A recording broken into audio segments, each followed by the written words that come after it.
प्रणाम कृष्ण नंदन। वैशाली माता जी, आप आवाज सुन रही हैं? हरे कृष्णा। हरे कृष्णा। सभी भक्तों को प्रणाम। एनिवर्सरी माता जी। हरे कृष्णा। वैशाली माता जी, आप नरसिंह आरती करें। हरे कृष्णा। जी जी जी प्रभु जी, दंडवत प्रणाम सभी भक्तों के चरणों में मेरा।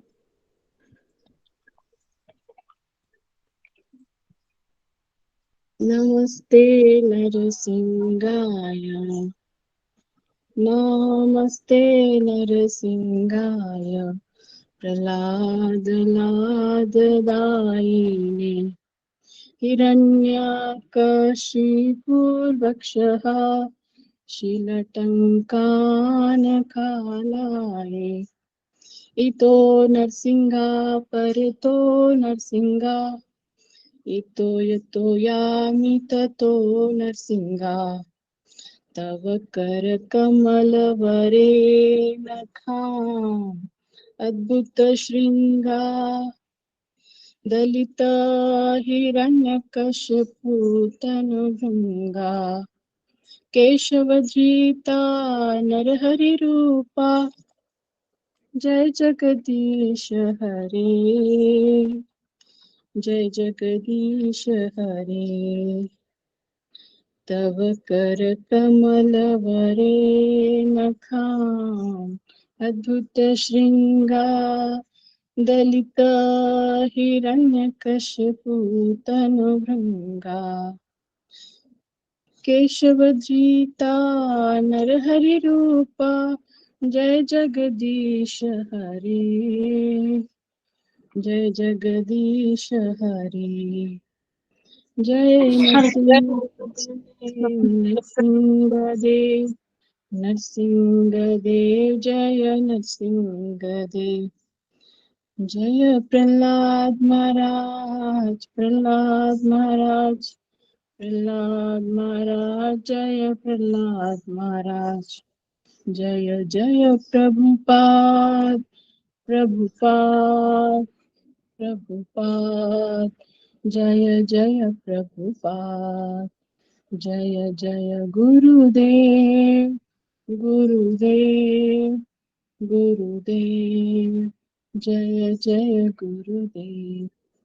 हरे कृष्णा। सभी भक्तों के चरणों में मेरा दंडवत प्रणाम। हरे कृष्णा। सभी को मेरा दंडवत प्रणाम। बहुत सुंदर माता जी। कृष्णा। सभी भक्तों को दंडवत प्रणाम। माता जी, हरि बोल माता जी। हरि बोल माता जी। हरि बोल माता जी। सभी को दंडवत प्रणाम। हरे कृष्णा। गुरु जी को दंडवत प्रणाम। हरे कृष्णा।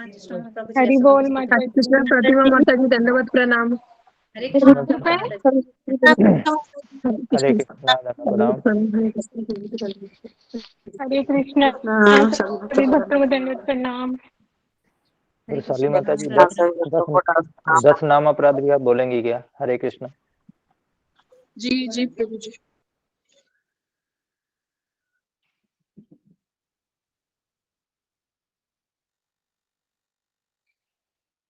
हरे कृष्णा। सभी भक्तों को दंडवत प्रणाम। हरे कृष्णा। ममता माता जी दंडवत प्रणाम। हरे कृष्णा। कृष्ण मोहन प्रभु जी दंडवत प्रणाम। हरे कृष्णा। रंजना माता जी, हरे कृष्णा माता जी, ममता दंडवत माता जी, प्रणाम। हरे कृष्णा। उषापति माता जी दंडवत करने प्रणाम। वाले महाभारत की करना। दूसरा है गुरु की अवज्ञा करना। तीसरा है गुरु की अवज्ञा करना। चौथा है वेद शास्त्रों अथवा प्रमाणों का खंडन करना। पांचवा है हरे कृष्ण महामंत्र के जप की महिमा को काल्पनिक समझना। छठा है पवित्र भगवान नाम के में अर्थवाद में आरोप करना। सातवां है नाम के बल पर पाप करना। आठवां है हरे कृष्ण महामंत्र के जप को वेदों में वर्णित एक शुभ सकाम कर्मकांड के समान समझना। नौवां है अश्रद्धालु व्यक्ति को कृष्ण नाम की महिमा का उपदेश करना। 10वां है हरे कृष्ण महामंत्र के जप में पूर्ण विश्वास न होना और इसकी इतनी अगाध महिमा सुनने पर भी विषयासक्ति बनाए रखना। ध्यान पूर्वक जप न करना ये भी एक अपराध है। स्वयं को वैष्णव समझने वाले सभी भक्तों को इन नाम अपराधों से बचना चाहिए, जिससे जीवन की अभिष्ट सिद्धि शीघ्र अतिशीघ्र प्राप्त हो। हरे कृष्ण। हरि बोल। हरे कृष्ण, दंडवत प्रणाम, दंडवत प्रणाम, हरे कृष्ण। हरि बोल। हरि हरे कृष्ण हरे कृष्णा, को दंडवत प्रणाम। हरे कृष्णा। हरे हरे कृष्णा। दंडवत प्रणाम। भक्तों को दंडवत प्रणाम। सुधा माता जी धन्यवाद प्रणाम। हरे कृष्ण। राम श्री राम राम राम हरे दंडवत हरे प्रणाम कृष्ण गुरु जी, दंडवत हरे प्रणाम कृष्ण गुरु जी। हरे कृष्ण, हरे कृष्ण। गुरु जी धन्यवाद गुरु जी दंडवत प्रणाम। हरे कृष्ण गुरु जी, दंडवत प्रणाम। सभी भक्तों को दंडवत प्रणाम। हरे कृष्ण हरे कृष्ण हरे दंडवत कृष्ण प्रणाम गुरु जी। हरे कृष्णा। सभी भक्तों को हरे दंडवत कृष्ण प्रणाम। हरे कृष्ण हरे कृष्ण गुरु जी धन्यवाद प्रणाम। हरे कृष्ण कृष्ण हरे धन्यवाद कृष्ण प्रणाम। हरे कृष्ण। हरे कृष्ण सबको हरे कृष्ण सबको हरे कृष्ण हरे कृष्ण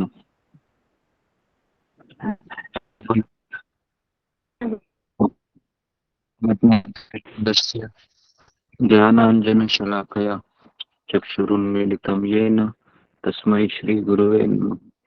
जय श्री कृष्ण चैतन्य प्रभु नित्यानंद श्री अद्वैत गदाधर श्रीवासादि गौर भक्त वृंद। हरे कृष्णा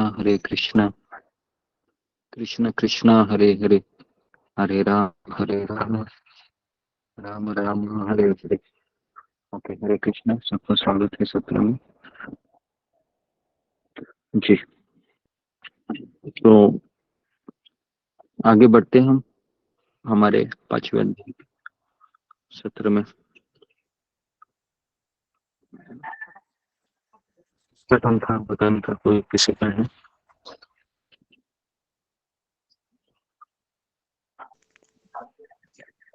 गुरु जी, सुनीता सिन्हा माता जी का था, लेकिन सुनीता सिन्हा माता जी उपलब्ध नहीं है। कहीं हरे कृष्ण। किसी याद रखता है इसका? ब्रेक हो रही है। तो पीपीटी है वो शेयर करनी होगी। कोई शेयर करेगा पीपीटी? किसी को, किसी ने? गुरु जी, 5वें अध्याय का पीपीटी। हाँ, 5वें अध्याय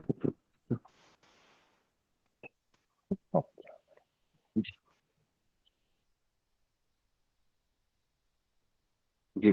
तो अभी हम आगे बढ़ते हैं। तो 5वें अध्याय को कैसे याद रखना है? तो इसका शॉर्ट है एस।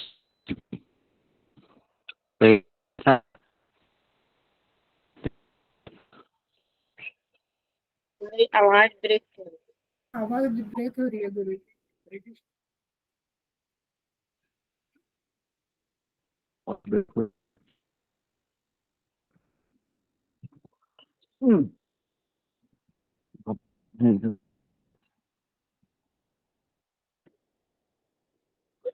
जी।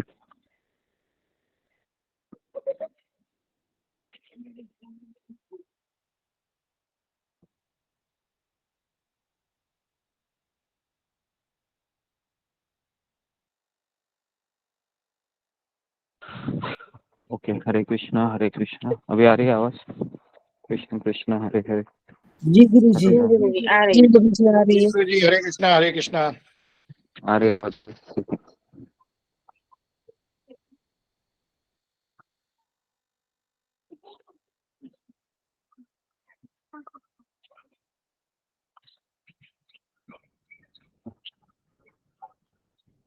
जी। तो आज हम 5वें अध्याय के कैसे याद रखना है उसके बारे में चर्चा करेंगे। तो पहला अध्याय का शॉर्ट फॉर्म क्या था? कौन बताएगा हमें? पहला अध्याय का शॉर्ट फॉर्म था, किसको याद है? Doubt doubt doubt. दूसरे अध्याय का क्या था? गीता गीता गीता। जी जी। तीसरे अध्याय का क्या था? Tree tree. Tree tree. चौथे अध्याय का क्या था? Year Yes, okay. पांचवें अध्याय का क्या है? Step Step. अच्छा। तो अभी हम देखते हैं, आज हम एक स्टेप बढ़ाने का प्रयास करते हैं भगवान की तरफ। जी, भगवान को पहले प्रणाम करके ही कराया आज मेरे भगवान ऊपर के विग्रह हैं, जिन्होंने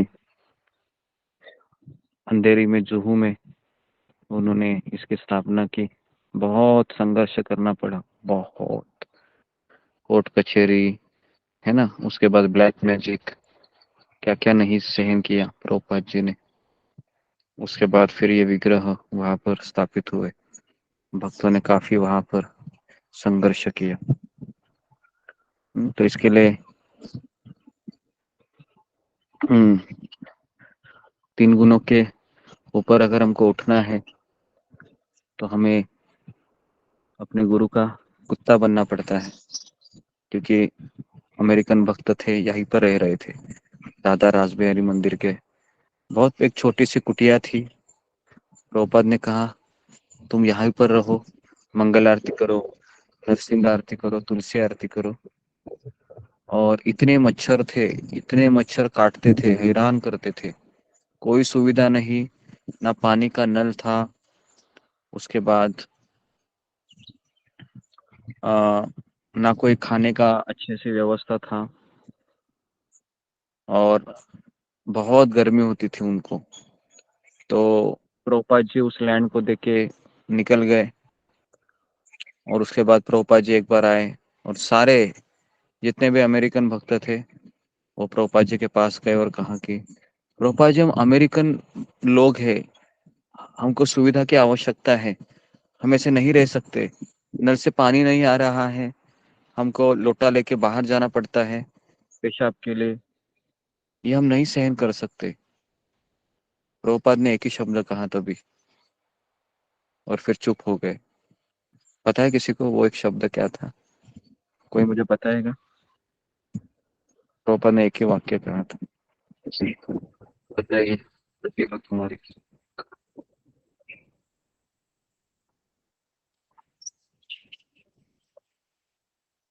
गुरुजी पहले से ही हैंड रेस था गुरुजी मैंने ओके, रंजना माता जी। नहीं गुरुदेव, पहले से ही हैंड रेस किया हुआ था सर, नहीं पता है गुरुदेव, क्षमा कीजिएगा। ओके, दंडवत प्रणाम। तो मुझे बताएगा कौन कि इतनी असुविधा के बाद?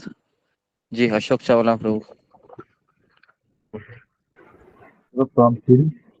जादू ने कहा सहन करना सीखो, सहन करो। सहन करना सीख नहीं, इसका मतलब वही था, लेकिन प्रभुपाद ऐसा शब्द बोले थे, है ना। और हमें अपने आप को रोज वो प्रश्न पूछना चाहिए। इसलिए मैं थोड़ा सा, पता नहीं, मैं तो कुछ कहता नहीं हूँ, मैं जैसे कुछ देखता हूँ तो अपने ही हिसाब से बोलते जाता हूँ। लेकिन ये बहुत बड़ी शिक्षा हमें देगा आज। प्रभुपाद एक ही वाक्य क्या बोले? प्रभुपाद बोले क्या तुम शुद्ध होना नहीं चाहते? इतना ही बोले। क्या बोले?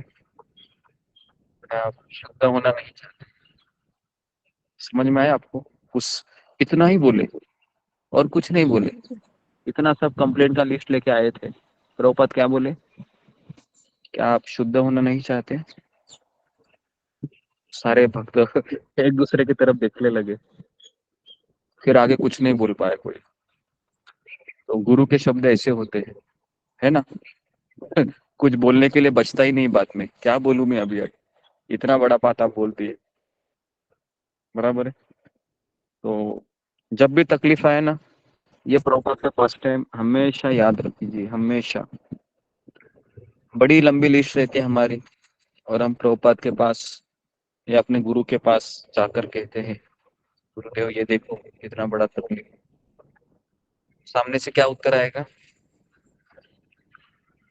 क्या उत्तर आएगा? आप क्या हम शुद्ध नहीं होना चाहते? शुद्ध, क्या तुम शुद्ध होना नहीं चाहते? हाँ शुद्ध होना क्या नहीं चाहते। होना चाहते हैं? शुद्ध होने का अर्थ है कि क्या हम संघर्ष करना नहीं चाहते? क्या हम हमारे अनर्थों को निकालना नहीं चाहते? अगर हाँ, तो ये सब क्या करो फिर? सहन करो। भी अगर भक्त की साधना अच्छे से नहीं चलती है, उसके क्लासेस अच्छे से नहीं होते हैं, तो फिर उसके ये फिर कोई सवाल पूछ करता है ना गुरु या प्रभुपाद जी, तब एक उत्तर आता है, कितना सहन करे, जब से आए हैं इस आंदोलन में पहले दिन से यही सीख रहे हैं, सहन करो सहन करो सहन करो। तो लेकिन जिसकी साधना अच्छी है, जिसने गहराई में जाके चिंतन किया है, जिसका माला रोज समय पे होता है, रोज वो क्लास में आता है, तो वो कुछ नहीं बोलेगा, उसको पता है फिर मुझे कृष्ण क्या बोलना चाहते हैं। तो राधा राजबारी को हम प्रणाम करते हैं। कितने सुंदर विग्रह हैं। ललिता विशाखा है बगल में, है ना। तो आप सब जब एक दिन बम्बई आ जाइए, है ना, गोवर्धन इको विलेज में, तो वहां पर हम आपको राधा रासबिहारी मंदिर में भी लेके जाएंगे। राधा गोपीनाथ मंदिर है हमारा, वहां पर भी लेके जाएंगे। और यहाँ पर भी राधा वृंदावन बिहारी मंदिर है, तो आपको एक अच्छा यहाँ पर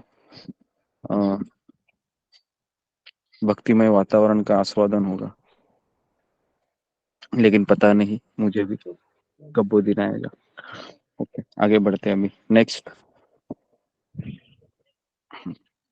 अध्याय 5 भगवत गीता कर्मयोग। नेक्स्ट।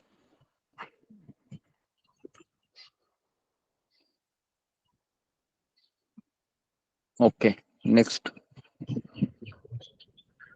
जी। तो यहाँ पर हम देख रहे हैं, हमारे मन में कोई विचार आता है सबसे पहले, उसके बाद हम सोचते हैं और फिर हम कार्य करते हैं। शुरुआत कहाँ से होती है? शुरुआत अच्छी सोच से होती है, अच्छे विचारों से होती है।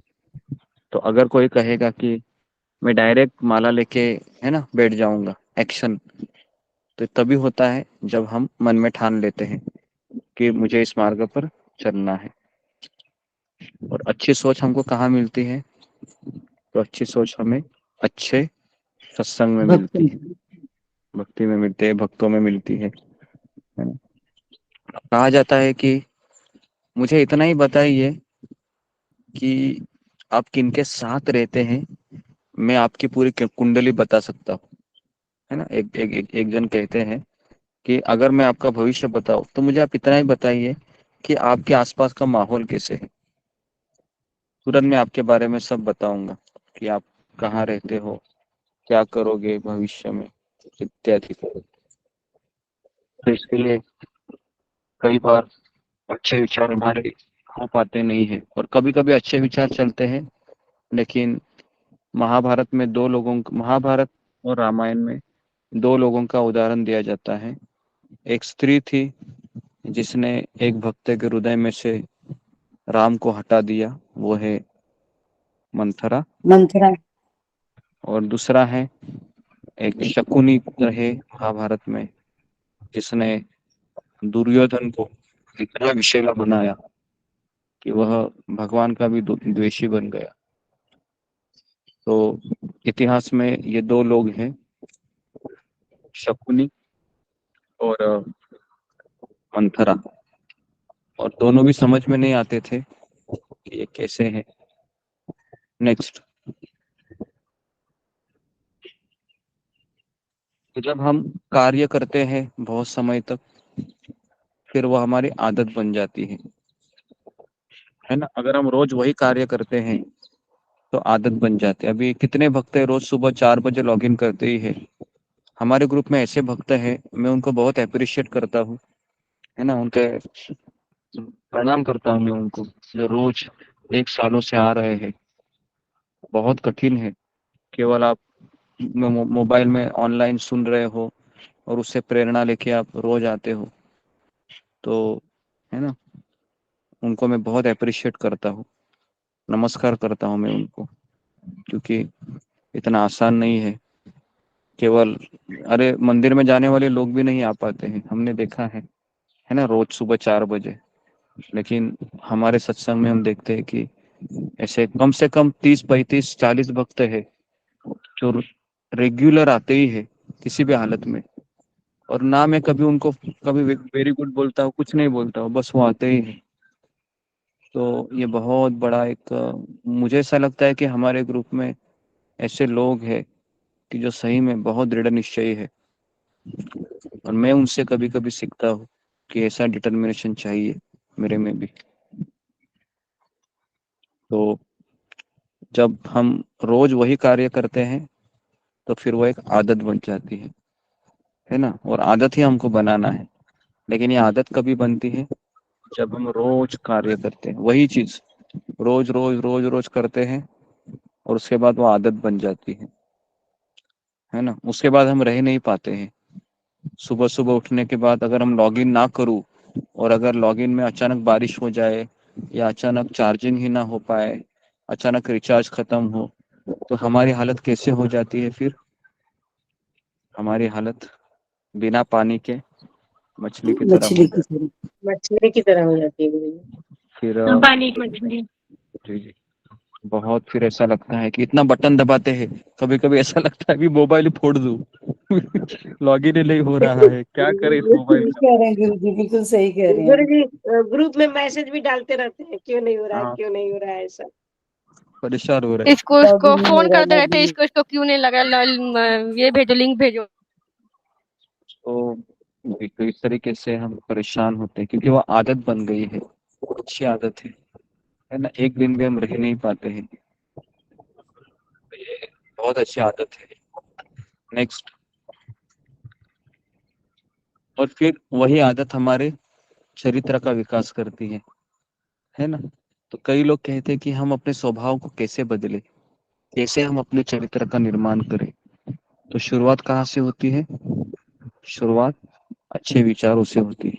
विचार बराबर है। हम जब हमारे जीवन में जब कभी भक्त आता है ना, अचानक ही ये सब होता है, तो हमारी सोच बदल जाती है। और फिर हम हाथ में माला उठाते हैं रोज, फिर रोज माला उठाते उठाते उठाते उठाते आदत बन जाती है वो, और वही आदत हमारा चरित्र निर्माण करती है। इसलिए अगर हमें किसी में परिवर्तन लाना है, तो आप उनको अच्छी सोच दीजिए। और अच्छी सोच तभी होती है जब उसके पास अच्छा ज्ञान होता है भगवत गीता का, और दूसरा है अच्छे लोग होते हैं। कई बार ऐसे होता है कि ज्ञान की प्राप्ति तो हो जाती है, इतने सारे व्हाट्सएप के मैसेज आते हैं, दुनिया भर के स्टेटस हम देखेंगे तो काफी अच्छी अच्छी बातें उसमें लिखी रहती है।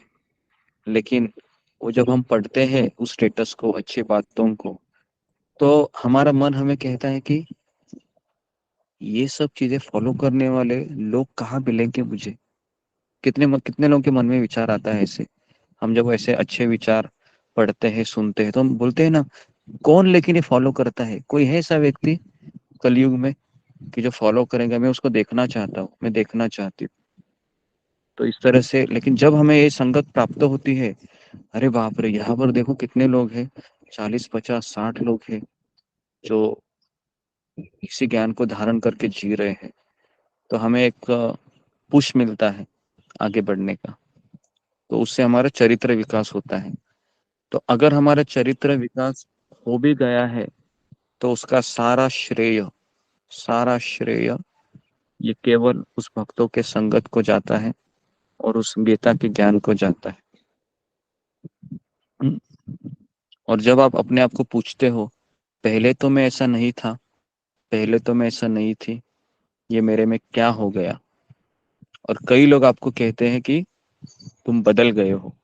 कितने लोगों को आज तक आपके आसपास के लोगों ने ऐसा कहा है कि तुम बदल गए हो, पहले ऐसे नहीं थे, पहले ऐसा नहीं नहीं था, तो पहले बहुत अच्छा था, बहुत अच्छी थी, बात सुनता था, बात सुनती थी, लेकिन अभी तुम तो बस कृष्ण कृष्ण कृष्ण कृष्ण करके रट लगा रहता है। जी। अच्छा है, आसपास के लोग ऐसा कह रहे हैं, कम से कम 20 लोगों के घर। अच्छा है,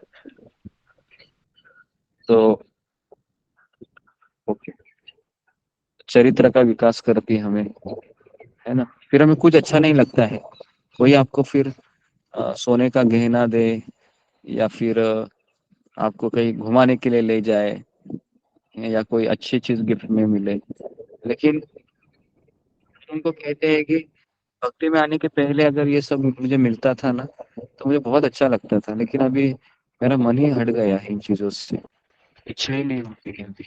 क्या करूँ मैं लेने का, क्योंकि इतना क्लास सुना है कि ये सब मेरे शरीर को ही सुख दे सकता है। अभी बस हो गया, और मैं आत्मा को खुश, आत्मा को मैं सुखी बनाना चाहती हूँ। ठीक है, नेक्स्ट। तो इस तरीके से इसको अपना स्क्रीनशॉट ले लीजिए, ये बहुत अच्छी चीज है। अच्छे विचार अच्छे कार्यों को प्रोत्साहित करती है। अच्छे कार्य अगर हम ज्यादा समय करते हैं तो एक आदत बन जाती है। अच्छे आदत है वो हमारे चरित्र का विकास करती है, और अच्छा चरित्र हो जाता है तो फिर हम हमारे ध्येय को प्राप्त कर पाते हैं। तो इस तरीके से गुरु ये जी यहाँ पर नियति का मतलब हमारे ध्येय को प्राप्त करना है। हाँ जी, नीति मतलब हमारे ध्येय को प्राप्त होना है।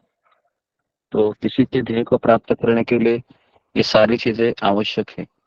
विचार विचार कहाँ से प्राप्त होता है? सत्संग से। कार्य के लिए प्रोत्साहन कहाँ से मिलता है? सत्संग से। आदत कब अच्छे तरह से मेंटेन बनी रहती है? सत्संग से। चरित्र का विकास करने को श्रेय किसको जाता है? सत्संग को। और अगर हम ध्येय भी प्राप्त करते हैं वो भी किसकी मदद से होता है? सत्संग से। सत्संग से। हाँ, तो इसके लिए केवल सत्संग से ही ये सारा चीज होता है। Okay, next. Teilhard de Chardin ये कहते हैं, हम आध्यात्मिक यात्रा पर निकले मानव नहीं, हम मानवीय यात्रा पर निकले आध्यात्मिक जीव है। इसका अर्थ क्या है कि हम आध्यात्मिक यात्रा पर निकले मानव नहीं है, क्योंकि मानव ये हमारी टेम्पररी पोजीशन है। मनुष्य ना, हम मनुष्य तो हम नहीं है, हम भगवान के जीव है। 84 लाख योनियों में एक मनुष्य प्राणी है जिसने अपनी चेतना विकसित की है, लेकिन हम मानवीय यात्रा पर निकले हुए आध्यात्मिक जीव हैं।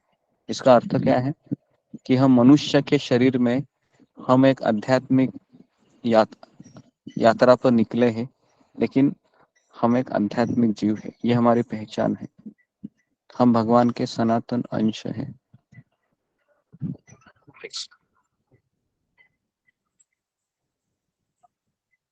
तो दिशा का चुनाव, यहाँ पर हम देखते हैं कि एक है ब्लैक कलर का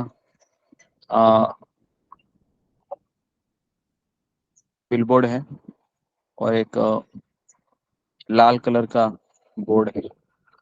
एक में लिखा है सांसारिक जटिलताएं, दूसरे में लिखा है मोक्ष, स्वतंत्रता तथा शांति। तो दिशा का चुनाव, तो हमें चुनना है हमको कहाँ जाना है।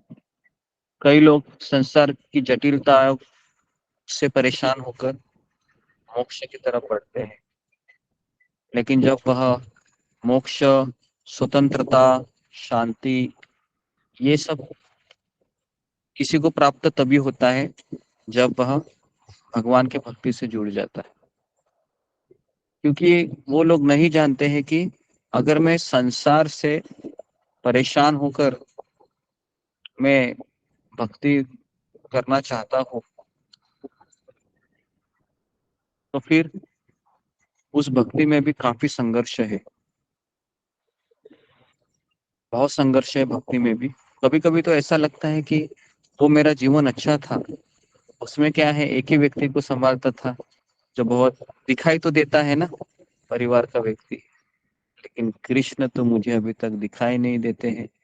बीच बीच में ऐसे गुगली डालते हैं, ऐसा वार करते हैं कि ऐसा लगता है कि कृष्ण कितना मुझे आप सताओगे। आपके पास आना चाहता हूँ, मैं चाहती हूँ, लेकिन आप मुझे बहुत परेशान करते हो। एक्चुअली परेशान कृष्ण नहीं करते हैं, हमारे आसक्ति लगाव रहता है, इसके लिए हम परेशान हो जाते हैं, क्योंकि कृष्ण उधर ही वार करता रहता है, उधर ही पिन मारता रहता है। तो इसके लिए कई बार हम दिशा का चुनाव तो करते ही है, लेकिन सीढ़ियों से उतरना आसान है या कठिन है? बहुत आसान है। हाँ, सीढ़ियों से चढ़ना है। अभी 50 माले का बिल्डिंग है, कैसा लगेगा आपको 50 माला पे आओगे तो? और मुश्किल है। बहुत कठिन है। चढ़ना मुश्किल है, उतरना आसान है। ठीक है, तो अभी आपको चढ़ना है। अचानक आपको 2 व्यक्ति मिल गए, चलो हम भी जाएंगे 50 माला में आपके साथ, तो आपको कैसा लगेगा? अभी 3 बन गए, अच्छा लगेगा?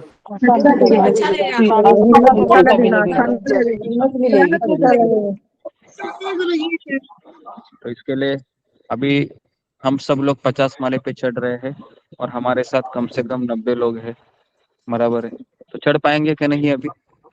अभी सब लोग आपका आशीर्वाद रहा तो चढ़ जाएंगे जी। और अगर हम अकेले, अगर आपको बोलूं जाओ जरा 50 माले पे कुछ सामान लेके आना है, तो आप क्या क्या बोलोगे? तुम भी चलोगे? नहीं होगा। नहीं होगा, अकेले नहीं होगा। जी, तो इसके लिए गुरुजी, हम तो लिफ्ट में बैठे हैं आपके साथ। हम तो अच्छा है। आपके साथ लिफ्ट में बैठे हैं। हाँ हाँ, मैं भी किसी के लिफ्ट में ही बैठा हूँ, ठीक है ना? मैं भी किसी के लिफ्ट में ही बैठा हूँ। मेरा कोई खुद का लिफ्ट नहीं है, मैं भी प्रभुपाद के लिफ्ट में बैठा हूँ, गुरु के लिफ्ट में बैठा हूँ। मैंने आपको आश्रय दिया है, आप भी आ जाइए, बैठिए। ओके। तो इस तरीके से हम सभी लिफ्ट में तो बैठे हैं, लेकिन कभी कभी लिफ्ट खराब भी हो जाती है। सुना है आपने लिफ्ट खराब होता है ना, थोड़ा मेंटेनेंस का काम निकलता है। हाँ, तो उसके बाद फिर थोड़ा सा तकलीफ होता है ना? गर्मी भी होती है, अचानक एसी बंद हो जाता है, या अचानक खट करके बीच में ही रुक जाती है। आपने देखा है जब लिफ्ट बीच में जब रुक जाती है ना, तो कुछ पता नहीं चलता है कि अभी क्या होगा, शायद खड़ खड़ खड़ कर नीचे गिरूंगा मैं, या फिर वहां पर इमरजेंसी एक अगर आपने देखा होगा तो लिफ्ट में एक इमरजेंसी नंबर होता है, छोटा सा ही फोन होता है ना? तो उसको आपको डायल करना होता है, बराबर है? तो भले ही हम लिफ्ट में बैठे हैं, लेकिन आपको मार्गदर्शन लेते रहना है ना? ऐसा नहीं कि बैठे तो चल अभी बटन दबा के पहुंच गए। तो वो जो इमरजेंसी नंबर है वह गाइडेंस लेने के जैसा है, क्योंकि लिफ्ट है वो बीच बीच में खराब हो सकती है। तो आपको मार्गदर्शन मिलेगा कि अभी आप है लाल बटन है, उसको मत दबाइए ज्यादा बार, और थोड़ा समय आप रुक जाइए, हम यहाँ पर कुछ सिस्टम ठीक कर रहे हैं, और उसके बाद आप है ना मूव ऑन हो जाइए। तब तक आप थोड़ा सा साहस बनाए रखिए। ओके, भले लिफ्ट है ये, लेकिन इसमें भी संघर्ष करना ही है, बस आपको बने रहना है। लिफ्ट में काफी लोग हैं आपके साथ, तो इसके लिए दिशा का चुनाव सबने किया है। सांसारिक जटिलताएं है तो बहुत ही अच्छा है। जब जब कोई संकट आता है तो कृष्ण को धन्यवाद देना चाहिए। कृष्ण, आप बहुत मेरा ख्याल रख रहे हैं। कितने लोगों को लगता है संकट आने के बाद कृष्ण कृष्ण आप कितने अच्छे हैं, आप मेरा ख्याल रख रहे हैं, ऐसा लगता है आपको? या आप फिर कृष्ण को जाकर बोलते हैं कितना कृष्ण मुझे तड़पाओगे? दोनों में से कौन सी प्रतिक्रिया ज्यादा होती है, कि आप मेरा ख्याल रखते हो या आप मुझे कितना तड़पाते हो? दूसरी वाली नहीं, मेरा ख्याल रखते हैं। मेरा ख्याल रखते हैं। लेकिन अब लगता है कि हाँ, ख्याल रखते हैं तो अच्छा ही है, अगर आपको ऐसा लग रहा और है। आप जब हमारे जीवन में दुख आता है तो कृष्ण हम पे कृपा कर रहे हैं। हाँ, वही, इसके लिए आप रेगुलर आ जाओ दीप्ति, है ना? कुछ बाद में तुम गायब हो जाती है ज्यादा ही आने के बाद, आंसर तू भी देती हो और गायब भी हो जाती हो। ओके, तो इस तरीके से दिशा का चुनाव। ओके, नेक्स्ट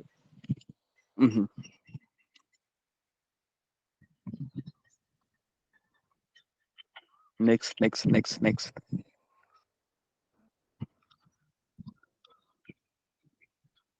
चले गए लगता है स्क्रीन वाले, या कहीं चले गए या फिर नहीं हो रहा है, तो फिर इसको क्लोज करके वापस शुरू कीजिए। आ गया, ओके।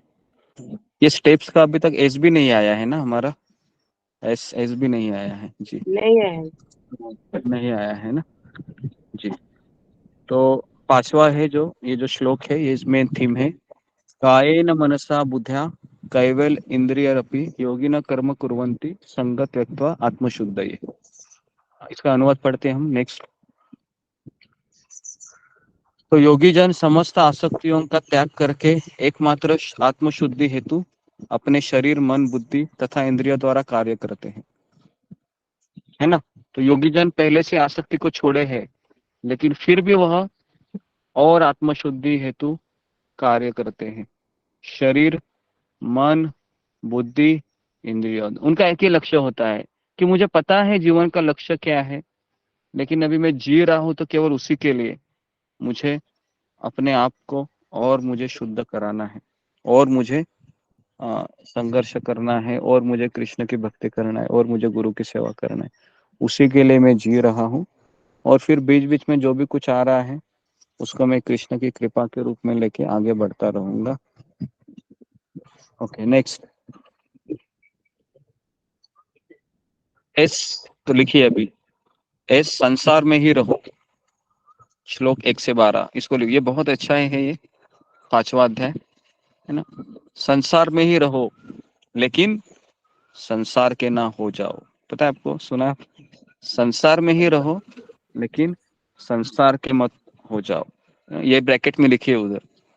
ओके, संसार में ही रहो लेकिन संसार के मत हो जाओ, संसार के मत हो जाओ। ओके, इस तरीके से। तो लिखिए 1 से 12 श्लोक। तो उधर आपको दो ये दिख रहे, पाव दिख रहे, 2 चरण कमल दिख रहे हैं, वो किसके दिख हैं? रहे हैं गुरु जी, दिख रहे हैं। हाँ, संसार में ही रहो। जी। तो वो पैर दर्शाते हैं कि कहीं जाओ मत, घर में ही रहो, संसार में ही रहो, है ना जी। नेक्स्ट। कृष्ण अर्जुन को अभी बता रहे। नेक्स्ट। निष्काम कर्मयोग आध्यात्मिक चेतना में कार्य करने वाला व्यक्ति, ऐसा व्यक्ति भी मिलना बहुत कठिन है। जैसे मैंने आपको बताया, निष्काम कर्म योग में क्या होता है कि मेरे इच्छा से मैं कर्म करूंगा, लेकिन फल मैं स्वयं नहीं लूंगा। मान लो उदाहरण के लिए मैं अपनी इच्छा से मैंने क्या किया, भक्तों को मैंने इनवाइट किया, भक्तों को इनवाइट किया मेरे घर, मेरी बहुत इच्छा है आप आ जाइए। वो तो भक्त की सेवा ही हो गई एक तरीके से, लेकिन अपनी इच्छा से उन्होंने बुलाया, फिर उन्होंने भगवान को जो जो लोगों ने अप्रिशिएट किया कि आप कितना अच्छा सेवा किए, ये किए वो किए, तो फिर वह कहता है मैंने कुछ नहीं किया है, सब कृष्ण की इच्छा है, गुरु की कृपा है। तो निष्काम कर्म योग में क्या होता है कि वो फल नहीं लेता है। ओके। और भक्ति योग में क्या होता है, वह फल गुरु और कृष्ण को समर्पित करता है। और सकाम कर्म में फल वो अपने पास ही रखता है। नेक्स्ट। वैराग्य का स्तर जी जी। नेक्स्ट। धर्मानुसार कार्य करते हुए यदि व्यक्ति, नेक्स्ट, उनके फल भगवान को अर्पित करना जी। जैसा कि अभी अभी मैंने कहा कि फैक्ट्री में काम कर रहा है अपनी इच्छा से, क्योंकि उसको अच्छा लगता है, वो पैसे मिलते हैं, लेकिन फल भगवान को दे रहा है सब कुछ। तो ये भी कठिन है। हम इतना बार बोले हैं लेकिन कोई भगवान को फल अर्पण ही नहीं करता है। आपको पता है, कहावत है, चमड़ी जाए पर आगे क्या है? दमड़ी ना जाए। दमड़ी ना जाए। हमारे ग्रुप में सब बुद्धिमान लोग हैं, फिल इन द ब्लैंक जल्दी कंप्लीट करते हैं। हाँ, ओके। तो ये बहुत जरूरी है कि चमड़ी है, आप कितना भी आप बोलो मंदिर में आ जाओ, प्रभु जी गुरु जी हम पूरा 24 घंटा काम करेंगे, लेकिन पैसे की बात मत करो, क्योंकि पैसा हमको चाहिए, है ना। पैसा नहीं देंगे, सब कुछ देंगे, अपने आप को हम गिरवी रखेंगे, लेकिन पैसे की बात मत करो। तो बेसिकली ये बहुत कम होता है कि पैसे भी भगवान को अर्पण करना, है ना, उनका फल भगवान को अर्पण करना। इसके लिए सनातन गोस्वामी रूप गोस्वामी कहते हैं कि हमें रूप गोस्वामी ने जब अपना समर्पण दिखाया तो उनके पास जितनी पैसे थी उन्होंने सब जमा किया और पूरा एक नाव भर गया उनका, एक, है ना, सोने के मोहरों से, और उन्होंने इसका आधा भाग है वह भगवान को दे दिया, पूरा 50%। 25% उन्होंने अपने रिश्तेदारों को दे दिया और 25% उन्होंने अपने इमरजेंसी के लिए रखा। तो ऐसा उन्होंने कैलकुलेशन किया। लेकिन अभी हमको इस्कॉन में ऐसा बोला जाता है कि 10% तो कम से कम देना चाहिए, बाकी का आप अपने पास रखिए अभी, क्योंकि घर में काफी सारी समस्या होती है। नेक्स्ट,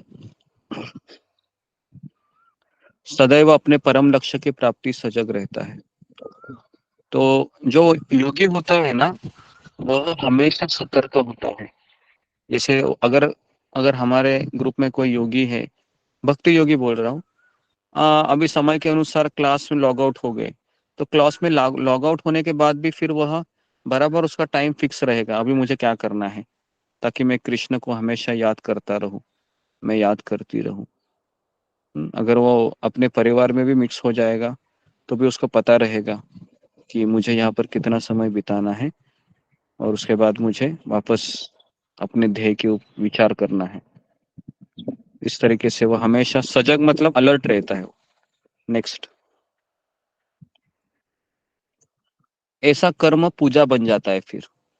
तो कभी कभी हमको लगता है कि पूजा मतलब अगरबत्ती दिखाना, दिया दिखाना, फूल लगाना भगवान को, ये भी है, करना चाहिए, लेकिन हमारा कर्म भी पूजा हो सकता है भगवान को अर्पण किए हुए। कभी जब हम इसी सोच से चलेंगे कि कृष्ण मुझे आपको भूलना नहीं है, किसी भी हालत में मुझे आपको याद रखना है, लेकिन कैसे करूं मैं। जब तक कितने लोगों का ये प्रॉब्लम है कि हम 24 घंटा कृष्ण को याद रखना चाहते हैं, लेकिन सत्संग में एकदम आसानी से हो जाता है, लेकिन जैसे लॉग आउट होता है तो बहुत हमको भूल जाते हैं। हम कई बार याद करने की कोशिश भी करते हैं, लेकिन नहीं हो पाता है। तो बहुत लोगों का ऐसा होता है ना, कि तुरंत जी हम गुरु भूल जी। जाते हैं उस चीज को। इच्छा तो बनी रहती है कि सोते समय, काम करते समय कृष्ण को याद करूं मैं, लेकिन भक्तों के सत्संग में तो ऐसा लगता है कि कुछ प्रयास ही नहीं करना पड़ता है, हो रहा है, भक्तों को देख रहे, सुन रहे हैं, कुछ एक्स्ट्रा एफर्ट नहीं लगाना पड़ता है। तो इस तरीके से अगर हम 24 घंटा भगवान को याद रखेंगे तो वही कर्म पूजा बन जाता है। नेक्स्ट,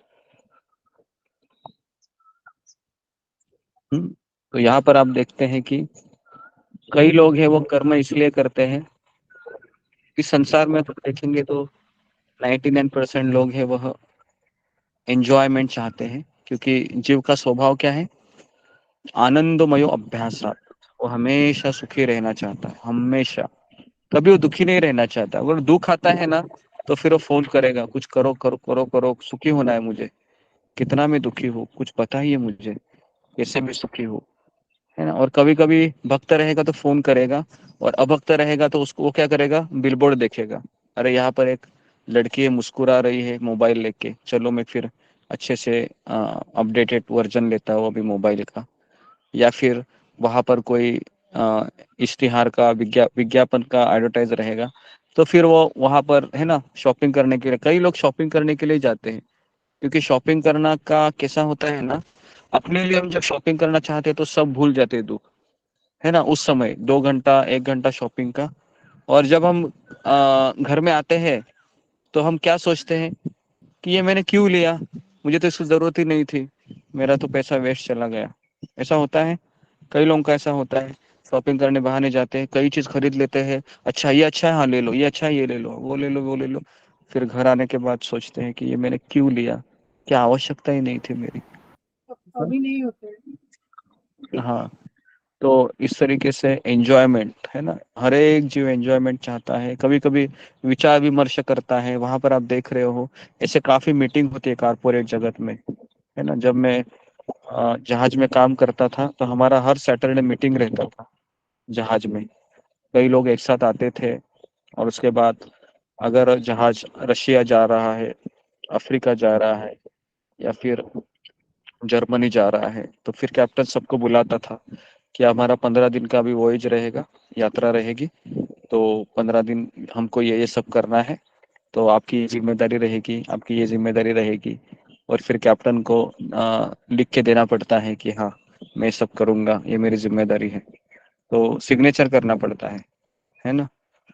तो इस तरीके से जब हम जिम्मेदारी लेते हैं तो उसको निभाना आसान हो जाता है और हमारा मन भी लगा रहता है। लेकिन हम जब एंजॉयमेंट करते हैं ना, तो हम हमेशा डिप्रेशन में ही जाते हैं, क्योंकि एंजॉयमेंट वाला व्यक्ति है वह हमेशा दुखी रहता है, क्योंकि नेक्स्ट नेक्स्ट नेक्स्ट उसको एंजॉयमेंट की आदत लग जाती है फिर, और फिर वो रह नहीं पाता है। जैसे नशेला व्यक्ति रहता है ना, उसको नशा चाहिए रहता है, क्योंकि उसको पता है मैंने अभी 10 मिनट नशा किया, थोड़े समय के लिए मुझे राहत मिली, लेकिन नेक्स्ट वापस मुझे उसी नशे की आवश्यकता पड़ेगी।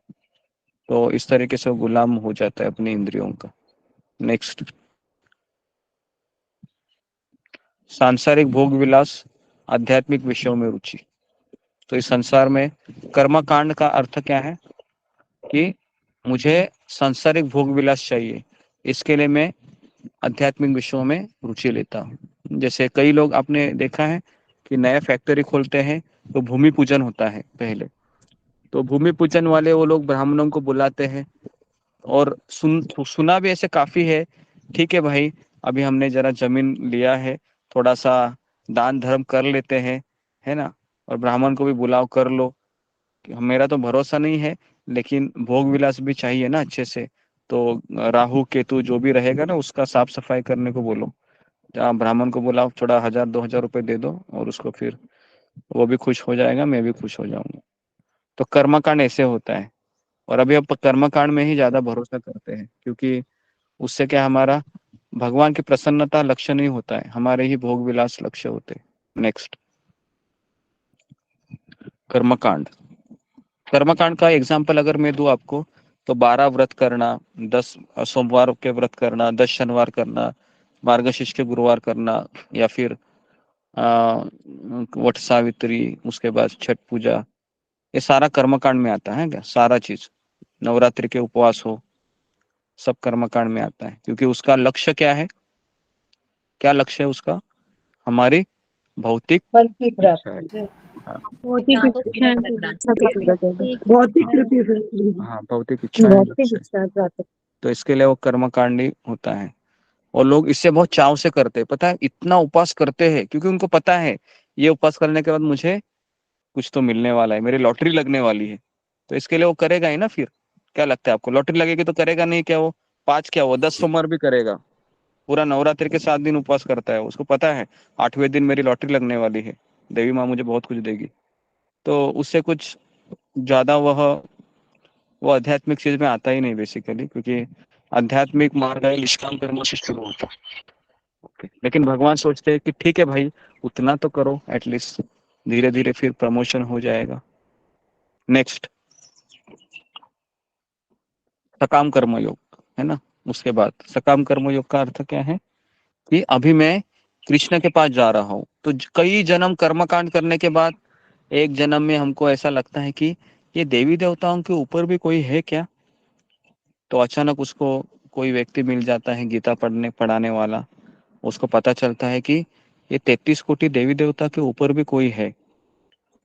तो फिर वह कृष्ण का नाम लेता है, फिर हरे कृष्ण महामंत्र का जप करना शुरू करता है, हरे कृष्ण कृष्ण कृष्ण हरे हरे, हरे राम राम राम हरे हरे। लेकिन वो क्यों करता है, ताकि उसकी अपनी इच्छा जी, गुरुजी अपनी मेरा इच्छा एक पूरी हो। क्वेश्चन है, मैं करूँ क्या? हाँ, किसका या मेरा प्रश्न? एक क्वेश्चन है क्या, क्या मेरा गुरुजी धन्यवाद प्रणाम। गुरुजी कोई कोई बोलते हैं क्या कृष्णा, मैंने सुना है काफी, एवं हमारा अपनों से ही सुना है ये चीज बचपन से ही, हर भगवान ही एक ही है, जो कृष्णा वही काली, जो काली वही कृष्णा, जो भगवान। तो ये सब लोगों का बचपन से ही सुनी हुई चीजों के, बट अब ये चीज का समझ में आती है जो बिल्कुल ये चीज है ही नहीं ये चीज। तो बहुत लोगों का यही मानना होता है क्या वहाँ पे, जैसे हमारा बंगाल वेस्ट बंगाल में जो लोग होता है, खास करके मैं वहां से पली बड़ी हूँ, उन लोगों का ये एक मन में एक चीज है ही, जो हर भगवान एक ही है, जो दुर्गा वही शिव, जो शिव वही काली, जो काली वही कृष्णा। क्या ये सही है? हाँ, तो इसलिए दूसरा नाम अपराध क्या है कि देवी देवताओं को भगवान के समान समझना या उनसे स्वतंत्र समझना। तो उनसे स्वतंत्र समझना भी अपराध है ना। जैसे तुम अगर सोचो कि ये देवी देवता कृष्ण से अलग है, दुर्गा अलग है, तो अपराध हो गया फिर, बराबर है। तो इसलिए उस दृष्टि से ये दोनों एक ही है, लेकिन ये दोनों एक भले ही है क्योंकि, लेकिन ये अलग भी है। कैसे? तो कृष्ण कृष्ण है, दुर्गा दुर्गा है। अगर मैं अभी आपको एक उदाहरण देके समझाऊं कि एक है राष्ट्रपति है और एक है प्राइम मिनिस्टर है, तो दोनों का भी आदर करना चाहिए क्योंकि दोनों सरकार के आदमी हैं, इसके लिए वो अभिन्न है। लेकिन जब हम मंत्रालय में जाएंगे तो दोनों का अलग अलग कुर्सी रहता है। प्राइम मिनिस्टर का अलग कुर्सी रहता है, राष्ट्रपति का अलग कुर्सी रहता है। तो उस समय हमको दोनों की योग्यता के अनुसार हमको नमस्कार करना चाहिए। इस तरीके से हम समझ सकते हैं। तो बेसिकली दुर्गा भी भगवान का अंश है और भगवान ने उसको जिम्मेदारी दी है, तो इसके लिए वो दोनों एक ही है। लेकिन साथ साथ ये भी समझना चाहिए कि दुर्गा है, ये एक भगवान के प्रतिनिधि है, लेकिन भगवान है वो अलग है, कृष्ण ही भगवान है। समझ में आया? तो इस तरीके गुरुजी से योग माया कौन है? योग माया कौन है? तो गुरुजी योग माया राधा रानी है और महामाया दुर्गा देवी है। ओके जी। तो बेसिकली मैंने कई बार कहा है कि जब बच्चा है माँ की गोद में रहता है तो बहुत अच्छा रहता है, लेकिन जब बच्चा बड़ा हो जाता है और अचानक सिगरेट पीने लगता है, दारू पीने लगता है, ड्रग लेने लगता है, तो वही माँ जो उसको गोद में खिलाती है वो क्या क्या हो जाती है फिर? डंडा लेती है ना, डंडा देती है हाथ में और उसको पिटाई करती है।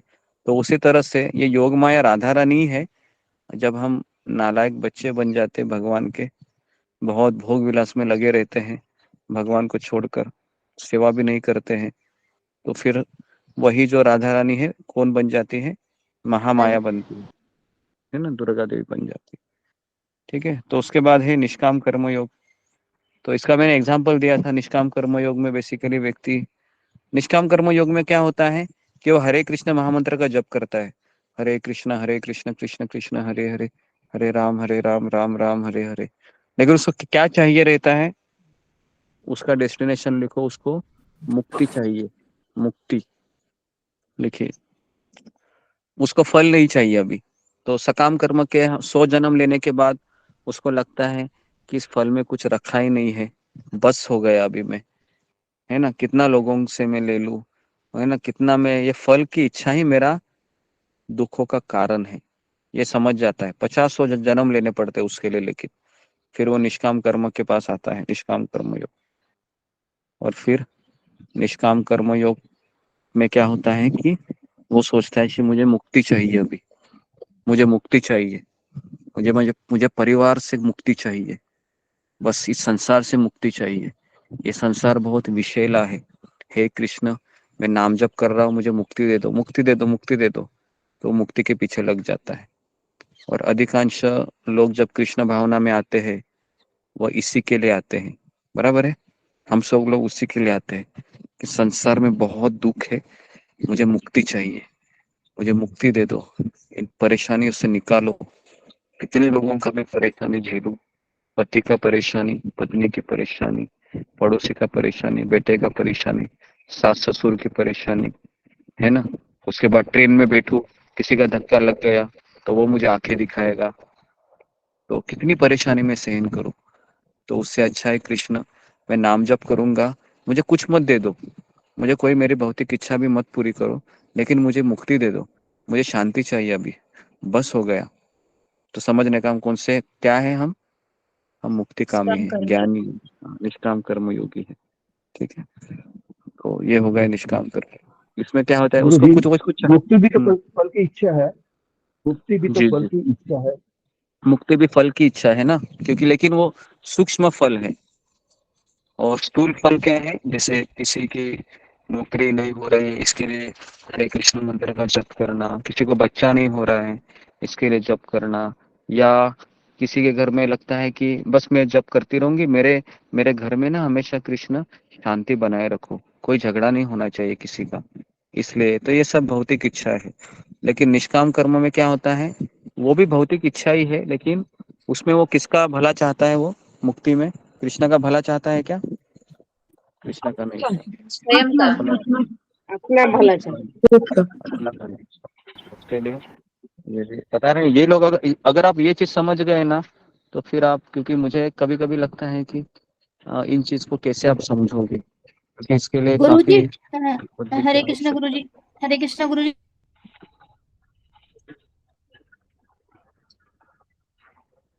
है। आवाज नहीं आ रहा है, रिपीट आवाज नहीं तुम्हारा, आती आउट ऑफ नेटवर्क। है गुरुजी। हाँ, ओके, तो निष्काम कर्म योग में क्या होता है कि आ, मुक्ति और भक्ति में तो बहुत बड़ा अंतर हो गया फिर।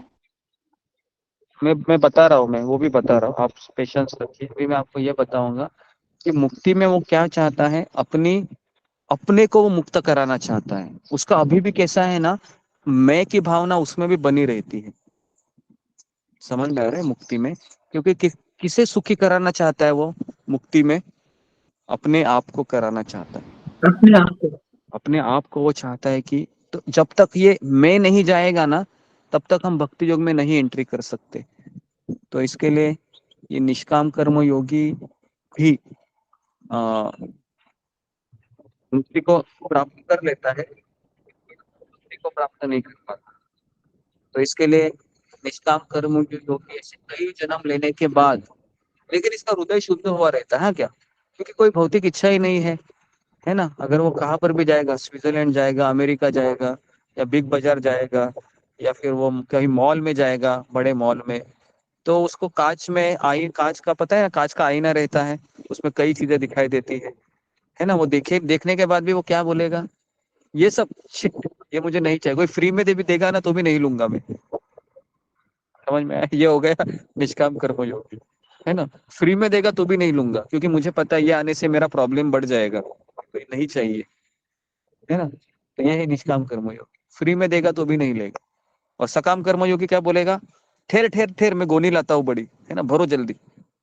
समझ में आए, तो वो बोलेगा वो सकाम कर्मयोगी, वो बोलेगा और मेरा झोला भरो, है ना। निष्काम कर्मयोगी बोलेगा नहीं नहीं, ये फोकट में भी नहीं चाहिए, है ना। और भक्ति योगी क्या बोलेगा भक्ति योगी बोलेगा सारा चीज ले लो, मैं कृष्ण के मंदिर में समर्पित कर दूंगा। समझ में आया तो ये फर्क है ना। तो इसके लिए जो निष्काम कर्म योगी और भक्ति योग में काफी फर्क है। भक्ति योगी क्या करेगा, ले लेगा वो, चलो भाई गोनी लेके आया हूँ ले लो, तो सामने वाला लोग क्या बोलेगा, सामने वाला व्यक्ति सोचेगा ये सकाम कर्म ही है, लेकिन उसको पता नहीं इसके मन में क्या विचार है। फिर वो जब झोली को उठाएगा, मंदिर लेके जाएगा और बोलेगा ये ले लो, मैं कितना चीज लाया है ना, सब ब्रह्मचर्य को बांट दो। समझ में आया, तो उसने उससे भक्त की सेवा की, तो ये हो गया भक्ति योग। तो इसके लिए कई लोगों को भक्ति योग समझ में नहीं आता है, लोगों को लगता है कि इतना इसके पास माल पड़ा हुआ है, लेकिन उस माल से क्या कर रहा है ये भी तो देखो ना। तो इसके लिए काफी बार नहीं समझ में आता है ये निष्काम कर्म योग भक्ति योग क्या है। Next, okay. जिस प्रकार कमल का पत्ता जल में होते हुए भी पूरा सूखा रहता है ना, तो इस तरीके से वो रहता है उसी, ओके। इसका बार हमने काफी बार चर्चा की है कि संसार में रहो लेकिन संसार के भी ना रहो। इसका अर्थ वही है कि पानी में रहते हुए कमल का पत्ता पानी में भी नहीं रह रहा है, क्योंकि उससे प्रभावित नहीं होता है, हम प्रभावित हो जाते हैं ना। तीन गुणों का प्रभाव ही इतना हेवी है ना कि आप पूछो मत, है ना। रात को अचानक नींद आती है ना, कुछ करना पड़ता है क्या हमको? कुछ नहीं करना पड़ता है। देखो आप, जैसे रात के 10 बज गए, न चाहते हुए भी नींद आ जाती है। इसका अर्थ क्या है? तमोगुण अभी हावी हो गया। रजोगुण, दोपहर में हमको नींद आती है क्या, है ना। अगर हम इतनी नींद नहीं आती, अगर आप बाहर चले गए, क्योंकि रजोगुण बहुत एक्टिव हो गया। और सुबह सत्वगुण रहता है, थोड़ा बहुत हम सोचते हैं क्या करना चाहिए क्या नहीं करना चाहिए। इसके लिए अगर आप देखोगे ना, तो सुबह के समय इतने झगड़े नहीं होते हैं, क्योंकि सब सत्वगुण रहता है। लेकिन तमोगुण, रात को ही सब झगड़े ज्यादा होते हैं, है ना, बराबर है। शाम के बाद ही झगड़े शाम को रात को ज्यादा होते हैं, क्योंकि तमोगुण छाया रहता है इस तरीके से। तो नेक्स्ट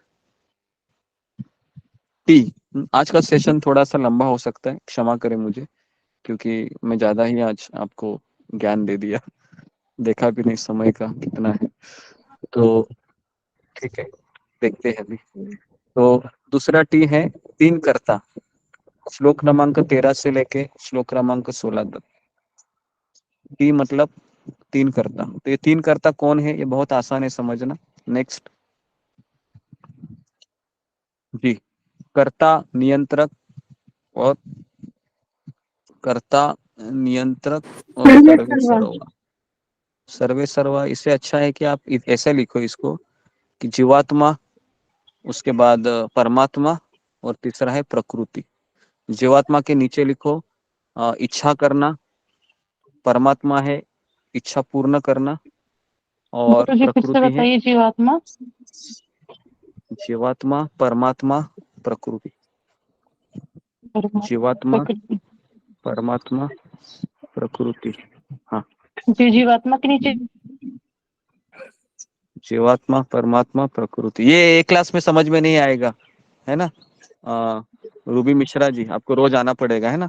आपकी बहन भी ऐसे ही बीच बीच में आती है और पूछती रहती है, तो रेगुलर होना चाहिए, तब ये समझ में आएगा। आप बीच में आएगी और ऐसा मुझे डिटेल में पूछेगी, तो ऐसा नहीं होगा। आपको रोज आना चाहिए, ठीक है।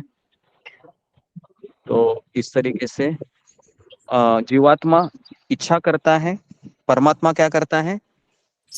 कौन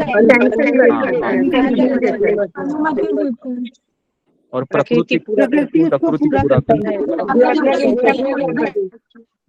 जी, तो इसको ब्रैकेट में लिखिए जरा, है ना। जीवात्मा इच्छा करता है, परमात्मा क्या करता है?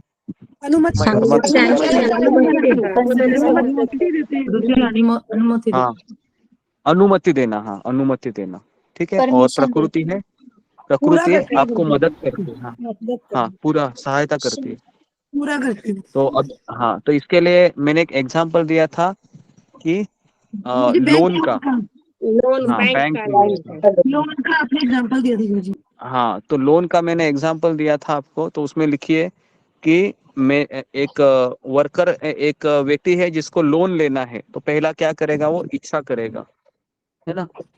इच्छा करना मतलब लिखो एप्लीकेशन का फॉर्म भरना, उसके बाद कितना अमाउंट है चाहिए लोन का वो लिखना, बैंक स्टेटमेंट ऐड करना, उसके बाद उसका जो और क्या क्या लगता है लोन लेने में, हमारे जो सैलरी स्लिप भी लगती है ना लोन लेने में, सैलरी स्लिप को ऐड आधार कर, कार्ड भी लगता है। PAN card, I card, Aadhaar card. जी, तो ये सारा चीज लगता है उसमें, है ना। और उसके बाद ये हो गया जीवात्मा का रोल जो मैंने किया। अभी वो बाद में कहाँ जाएगा एप्लीकेशन लेके? एप्लीकेशन लेके कहाँ जाएगा? बैंक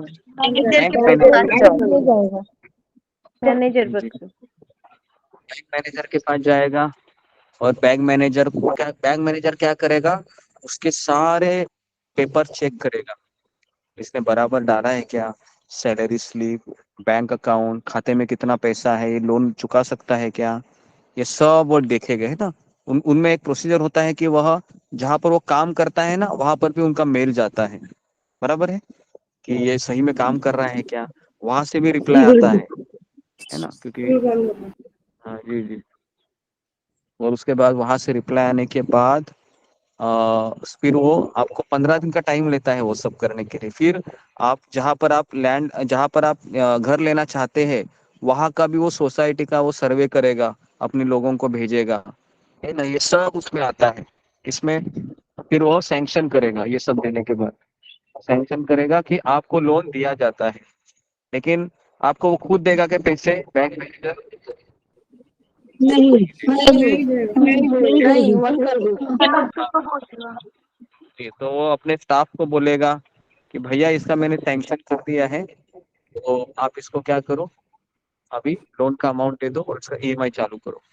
तो उसके बाद हमको तुरंत भी नहीं देते हैं, वो बोलता है 3 दिन के बाद आ जाओ, आपका चेक बन रहा है ना। अगर आपने सुना होगा लोन लेने के समय ऐसा ही होता है कि आपका चेक बन रहा है, एप्लीकेशन आया है, 3 दिन लगेंगे, आप आ जाना, है ना, 2 दिन 3 दिन के बाद। तो इस तरीके से फिर उनको अमाउंट मिल जाती है। तो ये पूरा प्रोसीजर है, ये ऐसे होता है। मैं इच्छा करता हूँ मुझे शादी करनी है, ठीक है, शादी किससे करनी है ना, ये सब फिर माता पिता देखते हैं, सब कुछ होता है। फिर वो सैंक्शन कौन करते हैं, माता पिता ही करते हैं ना। आजकल तो बच्चे ही करते हैं, लेकिन पहले के जमाने में माता पिता सैंक्शन करते हैं, अरेंज मैरिज में ऐसे ही होता है। ओके, तो उन्होंने सैंक्शन किया, है ना। सैंक्शन करने के बाद अभी सहायता कौन, सहायता भी वो सहायता कौन करेंगे, फिर सहायता के लिए फिर वो कई लोगों से कांटेक्ट करेंगे, ब्राह्मणों को कांटेक्ट करेंगे, है ना, उस मैरिज हॉल वाले को कांटेक्ट करेंगे और कहेंगे कि अभी हमको ये शादी करवाना है। तो इस तरीके से सारी चीजें होती हैं, ठीक है। तो सबको समझ में आया ये 3 कर्ता वाला एग्जाम्पल? जी जी गुरु जी। गुरु ओके, जी गुरु जी। नेक्स्ट। ओके, हाँ, तो ये है जो मैंने बताया आपको, परमात्मा, जीवात्मा, प्रकृति। नेक्स्ट जी, 3 कर्ता, शारीरिक, मानसिक। ओके, तो बेसिकली एक रहता है कर्ता जो शरीर के बारे में सोचता है, लेकिन शरीर के ऊपर मन है ना। तो मन से काफी कार्य होते हैं, मानसिक चीजें को हमको संभालना, अलग अलग योजना बनाना, प्लानिंग करना, ये सब मानसिक कार्य में आते हैं। शारीरिक कार्य में क्या आता है, पेट को खाना देना, इस तरीके से। नेक्स्ट। गुरु जी इंद्रिय तृप्ति शारीरिक कार्य में आएगा। हाँ हाँ, इंद्रिय तृप्ति करना शारीरिक कार्य में आएगा, है ना। शारीरिक तृप्ति जैसे शरीर से, हाँ, जैसे खेल खेलना, ये शरीर से हो गया। हाँ, उसके बाद मन से खेल खेलते हैं हम, मन से भी आनंद लेते हैं। तो मन से कौन से खेल खेले जाते हैं, कौन बताएगा मुझे? मन से कौन से खेल खेले जाते हैं? वीडियो गेम सुना है आपने, बच्चे खेलते हैं, वो कैसे खेलते हैं? वो मन से खेलते हैं ना, मन। और बुद्धि से कौन सा खेल खेला जाता है? वो है चेस, वीडियो गेम। और चेस तो ये बुद्धिवर्ग प्लेइंग कार्ड्स भी बुद्धि से ही होता है गुरु जी। नहीं, प्लेइंग कार्ड भी मन से होता है। ओके, तो 3 इच्छाएं हैं, 3 कर्ता इच्छा। नेक्स्ट। मन से तो वो करो, ओके, इस सारा सामान समेटो फटाफट।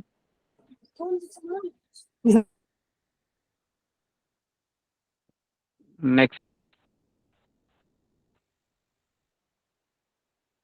नेक्स्ट भगवान, हाँ ये हो गया। नेक्स्ट।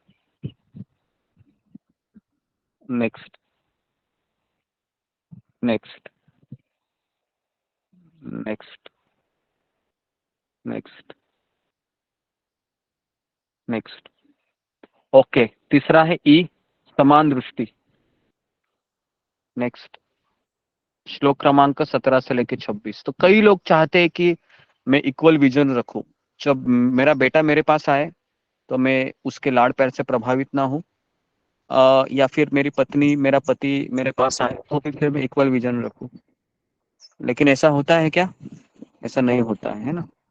हमेशा हमारी विजन बदलती रहती है, हर एक व्यक्ति, है ना। तो इसलिए अभी हम देखेंगे कैसे इक्वल विजन हो सकती है। नेक्स्ट। सभी प्राणी को, श्लोक क्रमांक 17 से 23 था।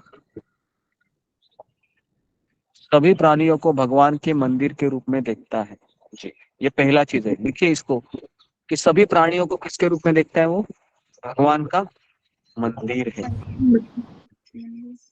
भगवान का मंदिर।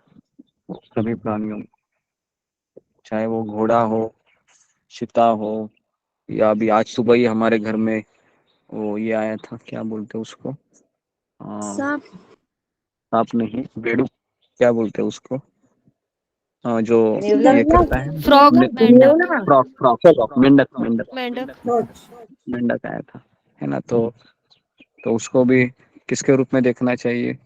भगवान के मंदिर के रूप में। भगवान के मंदिर मंदिर के रूप में। जी, लेकिन ऐसा देखते हैं कि हम कॉकरोच दिखाई दिया, छिपकली दिखता है, ये भगवान का मंदिर है, ऐसा नहीं देखते है ना। लेकिन हमें थोड़ा सा बुद्धिमान भी इस्तेमाल करना चाहिए। भगवान का मंदिर की तरह उनको हमको आदर करना चाहिए, मारना नहीं चाहिए, लेकिन थोड़ा हटाना चाहिए। नहीं तो आप बोलेगे अरे भगवान का मंदिर है क्या, फिर मैं छिपकली के साथ सो जाऊं क्या, अभी कॉकरोच को अपने पास ही रखूं क्या? तो ऐसा भी नहीं है, ठीक है। तो भगवान के मंदिर के रूप में मतलब उनको हमको रिस्पेक्ट देना है, आदर करना है, उनको मारना नहीं है, ठीक है। नेक्स्ट, इसलिए वह प्रत्येक प्राणी का पूरा सम्मान करता है ना। जैसे मैंने कई बार कहा है कि प्रचार करना ये कोई बड़ी बात नहीं है ना। अगर आप प्रचार करना चाहते हो तो थोड़ा सा आटा ले लो, भगवान को भोग लगाओ उस आटे का, या फिर उसका चपाती बनाओ, और फिर क्या करो, फिर आप वो तालाब में कई मछलियां होती है कि नहीं, थोड़ा थोड़ा छोटा छोटा छोटा छोटा आधा घंटा में उधर टाइम स्पेंड करो रोज, है ना। तो जितनी भी मछलियां खाएंगी सब आपको आशीर्वाद देगी, धन्यवाद धन्यवाद धन्यवाद धन्यवाद, कितने धन्यवाद मिलेंगे देखो आपको एक ही दिन में। और अगले जन्म में वो कहाँ उनका जन्म होगा? अगले जन्म में वो किसी इस्कॉन के परिवार में जन्म लेंगे, है ना। तो इसका सारा श्रेय कौन? आपको जाएगा। कितना अच्छा है ना। क्या करना पड़ता है? ज्यादा कुछ करना नहीं है, कोई भी कर सकता है ना, बराबर है। तो इसके लिए जो करेंगे वो मैसेज में भी लिखा करो, रिपोर्टिंग ग्रुप है ना हमारा, उसमें लिखा करो कि मैंने, है ना, मैंने आटे लिए, चपाती बनाया, भगवान को अर्पण किया, और मैं वहां पर तालाब में गई और कई भी मछलियों ने खा लिया, है ना। तो उससे क्या होगा, काफी लोग प्रेरणा मिलेगी। एक ने किया तो बहुत लोग करेंगे, लेकिन कोई शुरुआत ही नहीं करना चाहता है। कई बार मैं उदाहरण गुरुजी गुरुजी जो पानी पक्षियों को खिलाओ तो कौओं और पक्षियों को हाँ, किसी को भी खिलाओ, आप कौवे को खिलाओ, कोई लोग गाय को खिलाते तो है सब लोग, हम रोज करते हैं लेकिन प्रसाद देते हैं ठाकुर गुरु कौवे जी को। पक्षियों को तो डालती हैं, चींटियों पानी को दाना चीनी दोनों खिलाई डालती हैं। थी भगवान को भोग लगा जी, के। दाना देते गुरुजी मछलियों को। हाँ जी, आप चींटी को भी खिला सकते हो जहाँ पर पंछी आते हैं। देखो, प्रचार करना है कोई बड़ी बात नहीं, हमारे आसपास कई जीवात्मा रहते हैं, तो क्यों ना मैं, अगर चींटी आती है, तोते आते हैं, या फिर कोई मेरे सामने है ना बैल है, या कोई भी है, कौवे है, पंछियां है, तो आप भगवान को अर्पण करो उस चीज को, और उनको देते रहो। देखो बहुत बड़ा आशीर्वाद मिलेगा हमको, किसी जीवात्मा को प्रसाद देके, है ना, उसको कृष्ण से जोड़ना, छोटा सा ही क्या काम नहीं है, आ रहा है क्या? हो रहा तो है। हमको करना चाहिए, है ना, तो बहुत जरूरी है। ओके, तो इस तरीके से प्रत्येक प्राणी का पूरा सम्मान करता है। नेक्स्ट, पूर्व कर्मों के आधार पर उसे विभिन्न गुणों से युक्त विभिन्न शरीर प्राप्त होते हैं। तो ये सब हमको शरीर है वो अलग अलग पूर्व कर्मों के आधार पर ही प्राप्त होते हैं। नेक्स्ट, हो गया। ओके, हाँ चला गया हूँ मेरे सामने से, हाँ गुरुजी न्यू डिबोटी कोई शेयर कर रहे हैं गुरुजी। जी, मैंने उसको रिमूव किया, फिर मेरा भी चला गया, अभी आ गया। तो ये है, मनुष्य में जाति, राष्ट्रीयता, आयु अथवा लिंग के आधार पर भेद नहीं करता। ये हमको बहुत दिखाई नहीं इम्पोर्टेंट। दे रहा गुरुजी, दिखाई नहीं दे हाँ, तो आप अजय गोपाल रहा। को है ना, दो है, अजय गोपाल को आप ये कीजिए, पिन कीजिए, आपको मिल जाएगा। तो मनुष्य में जाति, राष्ट्रीयता मिला सबको? नहीं नहीं गुरुजी नहीं आया। नहीं आया फिर। हाँ, अभी चला गया, मेरा भी गुरुजी चला 3 गया। दिन के बाद ये कृष्णमोहन प्रभु जी कर रहे थे, वो भी शेयरिंग कर रहे थे बीच में घुस के। एक मिनट, नहीं, आ गया। मैं नहीं कर रहा हूँ माता जी। हरे कृष्ण। 3 दिन में दिखे थे। जी, तो आ गया गुरुजी। जी आ गया। थोड़ा सा पेशेंस भी रखना चाहिए ना हमको, सहन शक्ति थोड़ी चाहिए हमारे में कि आएगा है ना, तुरंत हम। गुरुजी एक जी अनाउंसमेंट में इसको कवर कर दें तो अच्छा रहेगा, बेटर, जो नए भक्त हैं उनके लिए। हाँ हाँ जी, आप कीजिए अनाउंसमेंट, फिर क्या कराना चाहते हैं। जी। धन्यवाद प्रणाम सभी भक्तों को। पुराने भक्तों को तो ऑलरेडी पता है, फिर भी पुराने भक्तों के लिए और नए भक्तों के लिए भी कुछ इम्पोर्टेंट अनाउंसमेंट कि सत्र संबंधित जब भी सत्र में आप ज्वाइन करें तो सत्र में आपको अपना वीडियो कैमरा ऑन रखना कंपलसरी है, इसको आप याद रखें। और अपना माइक है हमेशा बंद रखिए। अगर आपको कुछ भी बोलना है तो आप अपना हैंड रेज कीजिए, स्वयं से बोलने ना लग जाइए अनम्यूट होके। इससे क्या है, 4 लोग बोलते हैं, किसी की आवाज सुनाई नहीं देती है। मैं पुराने भक्तों से भी निवेदन करता हूँ कि आपको सब कुछ पता होता है, लेकिन जो नए भक्त आते हैं उनको कुछ चीजें पता नहीं होती है, जो आज से या 1-2 दिन पहले से इस सत्र को ज्वाइन किए हैं। तो कृपया उनका ख्याल रखिए और आप बीच में ना बोलें प्लीज। तो उससे होता क्या है, आपको पता है लेकिन वो 3 लोग बोलते हैं तो नए भक्त को समझ में नहीं आता है कि क्या बोलना चाहते हैं। तो कृपया आप इसका ख्याल रखिए और अपना वीडियो कैमरा हमेशा ऑन रखिए प्लीज। हरे कृष्णा, धन्यवाद प्रणाम। जी तो कृष्ण मोहन प्रभु हमारे सत्र के आधार स्तंभ है, हमेशा अच्छी बात बोलते रहते, अच्छे बीच बीच में सुझाव देते हैं, है ना। लेकिन कोई हैंड रेस करके बोलता ही नहीं, इतना पेशेंस ही नहीं किसके पास। सब लोग 4-5, एक ने शुरू किया अचानक 4-5 लोगों के, है ना। तो बेटर है कि आप उसको अवॉइड कीजिए, है ना, फिंगर को आप रेज कीजिए ताकि, है ना, मुझे भी पता चले। या फिर सत्र के बाद हम 5-10 मिनट आपको दे देंगे, है ना, उस समय भी आप बोल सकते हो। या फिर अगर मैं नहीं बोल पाया तो फिर आप मुझे मैसेज कीजिए डायरेक्टली, है ना। मेरा नंबर चैट बॉक्स में कृष्ण मोहन प्रभु लिख दीजिए, है ना। जो भी जितने भी आज काफी नए भक्त आए हैं, तो सबसे पहले हम उनको उनका हम स्वागत करते हैं हमारे सत्र में भगवत गीता के। तो जितने भी भक्त नए आए हैं, तो अभी मैं नाम तो नहीं ले रहा हूँ, लेकिन आप यहाँ पर आए हैं तो आप सबका स्वागत है। और आप इसी तरह से इस सत्संग से जुड़े रहिए और कुछ ज्ञान प्राप्त करके अपने जीवन में उतार कर अपना जीवन सफल कीजिए। तो मैं यही आपसे निवेदन करना चाहूंगा। ओके। और जब भी आपको कुछ परेशानी है या आपको किसी से बात करनी है, तो जिन्होंने आपको ग्रुप में ऐड किया है, जिन्होंने आपको लिंक भेजा है, आप उनसे बात करके, है ना, मुझसे बात कर सकते हैं जब भी आपको इच्छा रहेगी। ओके। तो मनुष्य में जाति, राष्ट्रीयता, आयु अथवा लिंग के आधार पर भेद नहीं करता है। कौन व्यक्ति जो इक्वल विजन रखता है ना। तो इक्वल विजन का अर्थ ये नहीं कि स्त्री पुरुष में हमको भेद करना चाहिए, है ना। लेकिन कहाँ तक भेद करना चाहिए कि मेंटेन सेफ डिस्टेंस। लेकिन उसके बाद फिर हमें वो भक्त के वो अगर स्त्री के शरीर में कोई भक्त है तो भी हमको उनको प्रणाम करना चाहिए, है ना। तो ये शिष्टाचार है। तो इस तरीके से हमको रहना चाहिए। उसके बाद जाति मतलब कोई ब्राह्मण है, कोई शूद्र है, या कोई फिर मारवाड़ी है, गुजराती है, या कोई फिर, है ना, लो कास्ट का है, तो उससे मैटर नहीं करता है। क्यों नहीं मैटर करता है? क्योंकि उसके भी हृदय में भगवान है, उसके भी हृदय में भगवान है। उसके बाद आयु मतलब बेसिकली कितना भी कोई व्यक्ति छोटा हो, है ना, हमें बच्चों को भी आदर करना चाहिए क्योंकि उसमें भी भगवान कृष्ण है ना। राष्ट्रीयता, कोई अफ्रीकन है, चाइनीज है, या कोई अफ्रीकन है, या कोई नॉर्थ इंडियन है, साउथ इंडियन है, तो हमको रिस्पेक्ट देना चाहिए। ठीक है। नेक्स्ट, अपितु वह अन्य प्राणियों में भी भेद नहीं करता। तो ये तो इंसान का हो गया, और जानवरों में भेद नहीं करता। नेक्स्ट, उसके बाद आखिरी है पी मतलब शांति। तो स्टेप मतलब एस, पहला एस क्या था, कौन बताएगा? एस मतलब जी, एस मतलब संसार से, संसार में रहो। संसार में रहो। संसार में रहो लेकिन संसार के मत हो जाओ। संसार में रहना। हाँ, संसार में रहो, मत जाओ। हाँ, संसार में रहो। ओके। उसके बाद टी का अर्थ क्या है? तीन करता,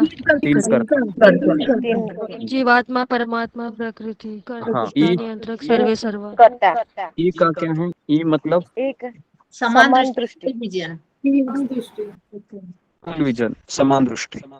और पी मतलब बेसिकली इसका लिखो पीस। शांति पीस मतलब शांति। शांति। तो श्लोक क्रमांक 29 अभी हम देखेंगे। ये शांति का स्रोत है। अगर किसी को मन में शांति चाहिए तो भगवान श्री कृष्ण 5.29वां श्लोक है। अगर किसी को लगता है कि मुझे बहुत शांति की जरूरत है, मैं थक गया हूँ इस संसार से, है ना, हमेशा अशांति बनी रहती है मेरे मन में, तो भगवान कहते हैं कि शांति चाहिए तो ये चीज करो। तो हम देखेंगे अभी कृष्ण क्या हमको बोलना चाहते हैं। नेक्स्ट, हम खाली हाथ इस संसार में आते हैं, ये हमेशा हमको याद रखना चाहिए, है ना। जब माँ के गर्भ से वो शिशु आता है तो अगर आपने देखा होगा तो पहले नर्स उसको क्या करती है, टॉवल में लेके पोंछती है, बराबर है, क्योंकि माँ का सारी चीज उसको लगा रहता है अंदर का, तो उसको लिए पहले पोछा जाता है। बहुत वो रोता है जब आता है तो, और वो कैसे आता है, कुछ वस्त्र रहता है क्या उसके ऊपर, कुछ नहीं रहता है, बराबर है, कुछ नहीं रहता। ये जीवन का सत्य है, ये हमको पता भी है, लेकिन हमको याद रहता है कि निरंतर ये चीज नहीं याद रहती है। अब देखो, और हम जब जाते हैं तो मैंने 2-3 दिन पहले बताया था, तो वो जो जलाने वाला रहता है ना, वो लकड़ी के ऊपर चिता को रखा जाता है, तो ये कहता है कफन। कि कफन को भी मत रखो, है ना, क्योंकि कफन को रखोगे तो लाश अच्छे से जलेगी नहीं, वो खुद बोलता है। तो मतलब कफन भी लेके जाते हैं क्या हम, वो भी नहीं लेके जाते। नहीं गुरुदेव।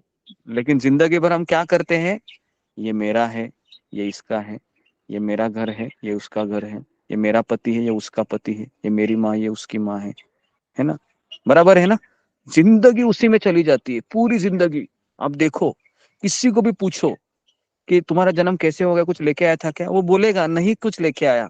लेके क्या जाएगा, वो भी मुझे पता है, मैं लेके नहीं जाऊंगा, सब पता है उसको। लेकिन जिंदगी किस में जाती है, बटोरने में ही जाती है ना, बराबर है। हाँ, बराबर है, बटोरने में जाती है, बराबर है। जैसे किसी का सैलरी बढ़ता है ना, तो उसको इतनी खुशी होती है जैसा कि वो मरने के बाद लेके जाएगा सारा पैसा, बराबर ना। उसका थोड़ा सा इंक्रीमेंट होता है जॉब में, 2,000-4,000, उसको ऐसा लगता है कि, है ना, वाह वाह वाह, लॉटरी लग गई आज तो, है ना, आज तो अच्छा कमीशन मिला, बहुत सारे कस्टमर मिले, वाह वाह वाह वाह वाह वाह।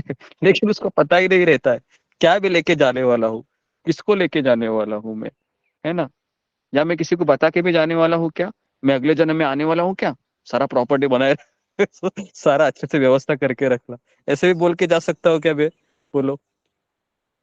हाँ, ऐसा भी नहीं बोल के जा सकते, है ना, क्योंकि पता ही नहीं मैं कहाँ जन्म लूंगा अगला, है ना। अगर ऐसा भी होता था ना कि अगले जन्म में, है ना, मैं इसी गांव में जन्म लेने वाला हूँ, ये इतना पता रहता था ना, तो भी हम प्रॉपर्टी, है ना, किसी के हवाले देते थे, और हम बोलते थे कि मैं कुछ 40-50 साल के बाद वापस जन्म लूंगा यहाँ पर, है ना, तो मेरी प्रॉपर्टी को ना यहीं पर संभाल के रखो, बराबर है। ऐसा भी ऐसा ऐसा होता था, लेकिन अच्छा हो गया कि ऐसा नहीं हुआ, है ना, क्योंकि जैसे हमारा अगला जन्म होता है ना, हम सब भूल जाते हैं, कौन मेरा पति था, कौन मेरी पत्नी थी, है ना, मैं देहरादून में जन्म लिया था, मैं उत्तराखंड की थी, या फिर मैं है ना, या फिर मैं जम्मू कश्मीर में मेरा जन्म हुआ था, या फिर मैं बद्रीनाथ गया भी था, सब भूल जाते हम, है ना, सब भूल जाते पूरा, एकदम व्हाइट वॉश। आपने फॉर्मेट मारा है किसी ने पेन ड्राइव को, या हार्ड डिस्क को, या मोबाइल को, सारा चीज खट फोन करके में चला जाता है। फॉर्मेट सब खत्म हो हाँ, जाता है, सब चला सब जाता है। पूरा मेमोरी खलास, कुछ पता ही नहीं चलता। केवल यही चीज पता रहेगा कि आपने सत्संग में आप आए थे, कुछ समय आपने सत्संग किया था, है ना, बस वही हमारी मेमोरीज है। ये जो आप सुन रहे हो ना, 3 से 4 और 9 से 10 और सुबह 4 से 6 जो भी जपा करते आप, यही आप साथ में लेके जाने वाले हो, और कुछ नहीं लेके जाने वाले हो। पता है, क्लास में सुना है, लेकिन जब मांगने की बात आएगी तो 1 रुपया नहीं निकलेगा। ये भी है, पता है आपको, ये भी है ना। तो इसका मतलब क्या है, आप सोचो ना, सब पता है, नहीं हो रहा है, हम खाली हाथ इस संसार से आते हैं। नेक्स्ट,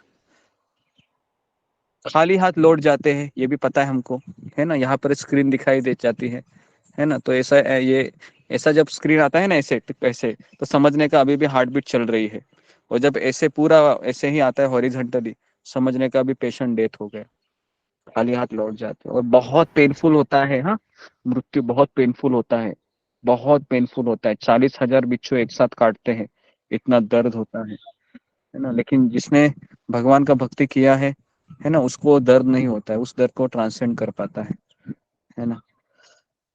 नेक्स्ट, स्वामित्व के हमारे दावा, विभिन्न वस्तुओं के प्रति हमारी आसक्ति। तो बेसिकली अगर हमको खुश रहना है तो हमको ये नहीं सोचना चाहिए कि मैं स्वामी हूँ। इतना भी हम समझे ना, तो ना हम किसी के ऊपर जोर से बरसेंगे।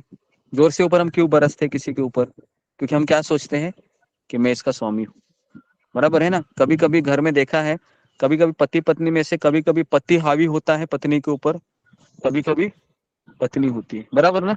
ये थोड़ा सा सर्वे किया गया है ना, तो किसी परिवार में पत्नी हावी रहती है, ये भी मैंने देखा है, एकदम मैंने क्लोज एंगल से देखा है ये परिवार भी, जिसमें पत्नी बहुत हावी रहती है और पति बेचारा है ना बिल्ली की तरह yes sir, yes sir, yes madam, yes madam, yes madam, yes madam करके पूरा उसका है ना जीवन चला जाता है ना। और उसके बाद ऐसा भी देखा है कि बेचारी पत्नी है बिल्ली की तरह रहती है, पति जो भी बोलता है करता है ना। तो इसके लिए दोनों भी परेशान है। तो इसके लिए अगर दोनों मिलकर अगर कृष्ण को बीच में लाए और कहा है हम दोनों भी सेवक है, यही केवल स्वामी है ना, ये अगर उसके दोनों का कंक्लूजन हो गया, फिर दोनों के मन में शांति बनी रहती है, बराबर है ना। दोनों का माथा ठंडा रहेगा, क्योंकि वो बोलेगा मैं इसका सेवक हूँ, पत्नी भी बोलेगी मैं भी इसकी सेविका हूँ, है ना। फिर हम दोनों क्या हो गए? हम दोनों नौकर हो गए ना, बराबर कि नहीं। पति पत्नी दोनों नौकर हो गए, तो ना पति पत्नी के ऊपर हावी हो जाएगी, ना पत्नी पति पे और हावी हो जाएंगी, ठीक है। तो ये हो गया। शांति चाहिए तो ये दो चीजें होनी चाहिए। लेकिन कभी कभी क्या होता है कि घर में एक ही भक्त होता है, तो बेचारे उसको ही झेलना पड़ता है फिर। और हमारे इस ग्रुप में तो ऐसे ज्यादा ही भक्त हैं जो बेचारे अकेले ही संघर्ष करते हैं, है ना, और कृष्ण की कृपा मान के चल रहे हैं। जो ऐसा कर रहा है ना, वो उसका आखिरी जन्म है ना। अगर वो मरते दम तक ऐसा करते रहेगा तो भगवत धाम चला जाएगा, क्योंकि ये करते रहना भी बहुत कठिन है जिंदगी भर, है ना। तो इसके लिए मैं उनको चरणों को प्रणाम करता हूँ, मैं स्वयं, जो इस तरीके से है ना भगवान की कृपा मानकर चल रहे हैं, है ना। कैसे तो खींच रहे हैं अपने आप को, बहुत संघर्ष कर रहे हैं, छोड़ना नहीं चाह रहे हैं, तो बहुत कठिन है कलयुग में। तो इस तरीके से हम स्वामी नियम सेवक है। और दूसरा है विभिन्न वस्तुओं के प्रति हमारी आसक्ति। खास करके हमारा आसक्ति है, कभी कभी वस्तुओं में रहती है, कभी कभी आदमियों में रहती है ना। तो ये भी हमको शांति नहीं देती है। कई बार हम ऐसे सोफे पे बैठे रहते हैं, अचानक एक फोन आता है, होता है ऐसे, और हम इतने मछली की तरह झपट जाते हैं, क्या होगा अभी, क्या होगा, क्या होगा, क्या होगा। होता है ऐसे भी होता है ना। सब जपा अच्छे से चल रहा है, सब कुछ चल रहा है अच्छे से, अचानक फोन आता है और हम विचलित हो जाते हैं, ये क्या हो गया मेरे साथ, है ना, अभी मैं क्या करूं। तो ये हमारी आसक्ति। तो पिछला जन्म और हमारा अगला जन्म है, ये किसके ऊपर फैसला होता है? 3 चीजों के ऊपर। जन्म, उसके बाद बीच में हमारी आसक्ति रहती है, और जितना हमारा आसक्ति है उसके ऊपर हमारा मृत्यु होता है ना। और उसके बाद अगला जीवन शुरू होता है। प्रभुपाद कहते हैं कि अगर किसी को गुलाब जामुन खाने की भी इच्छा रहेगी मरते समय, तो भी उसको अगला जन्म लेना पड़ेगा, केवल गुलाब जामुन खाने की, सोचो, है ना। तो इसके लिए जितने भी सारी डिश है, सारी डिश का आस्वादन करो, और बाद में फ्रस्ट्रेट भी हो जाओ, है ना, खाने के बाद, कि चलो भाई इसमें भी कुछ आनंद नहीं है, ताकि वो इच्छा मर जाए, है ना। नहीं तो कोई इच्छा रहेगी आपकी अधूरी, तो फिर वापस अगला जन्म लेना पड़ेगा, है ना। जहाँ पर किसी को अगर मोबाइल से ज्यादा आसक्ति है, तो कहाँ पर जन्म लेगा उसका? फिर मोबाइल के शॉप में उसका जन्म होगा, बराबर है। आदमी के रूप में नहीं, लेकिन चिपकली के रूप में, है ना। बहुत कठिन है ये। तो इस तरीके से ये हमारा ये हो गया। नेक्स्ट, अगला जीवन। तो उसके बाद फिर नेक्स्ट, ओके, भय और असुरक्षा। तो ये हम हमेशा कभी हमको पीछा नहीं छोड़ता है, ये सब हमको पता है, लेकिन फिर भी हम ये कर नहीं पाते, ये 2 चीजों के कारण, भय और असुरक्षा। भय क्यों हमको सताता है? क्योंकि हम आश्रयहीन हैं, इसके लिए भय सताता है। देखो आप, जब हमारा आश्रय होता है ना तो भय नहीं लगता है, ऐसा लगता है क्या हुआ, कोई बात नहीं, कृष्ण संभाल लेंगे। और असुरक्षा भी कब लगती है, जब हम आश्रित नहीं रहते या मेरा आश्रय ही नहीं है, तो इसके लिए हम फिर आश्रय खोजते हैं। कभी कभी फिर पति है ना, पत्नी में आश्रय नहीं मिलता है तो फिर वो कहाँ खोजता है, दूसरे गलत जगह पर खोजता है। पत्नी भी पति में आश्रय नहीं मिलता है तो वो भी गलत जगह खोज रहा है। और अभी संसार में ऐसे ही हो रहा है ना, आश्रय मिल ही नहीं रहा है किसी को। तो इसके लिए हमें आश्रय, जब तकलीफ होती है तो भगवान में खोजना चाहिए आश्रय, और हमको अपने गुरु में खोजना चाहिए। तो इस तरीके से भय और असुरक्षा से हम फिर शांति मिलती है। नेक्स्ट, उसके बाद तथा मतभेदों में असुरक्षता रहते हैं, क्योंकि मतभेद दोनों में बने रहते हैं ना। परिवार में 10 लोग रहेंगे, अगर आप 10 लोगों को पूछेंगे क्या मैं करूं क्या, तो 10 का ओपिनियन अलग अलग रहेगा।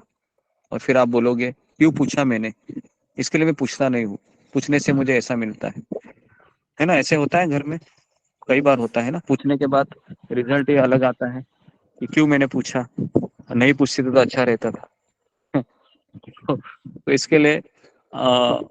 इसके लिए हमें पूछने के बाद भी हमें अगर वो आध्यात्मिक चीज है तो करनी चाहिए, भौतिक है पूछ कर ही कीजिए तो अच्छा रहेगा। नेक्स्ट, हमारे संबंध बदल रहे हैं।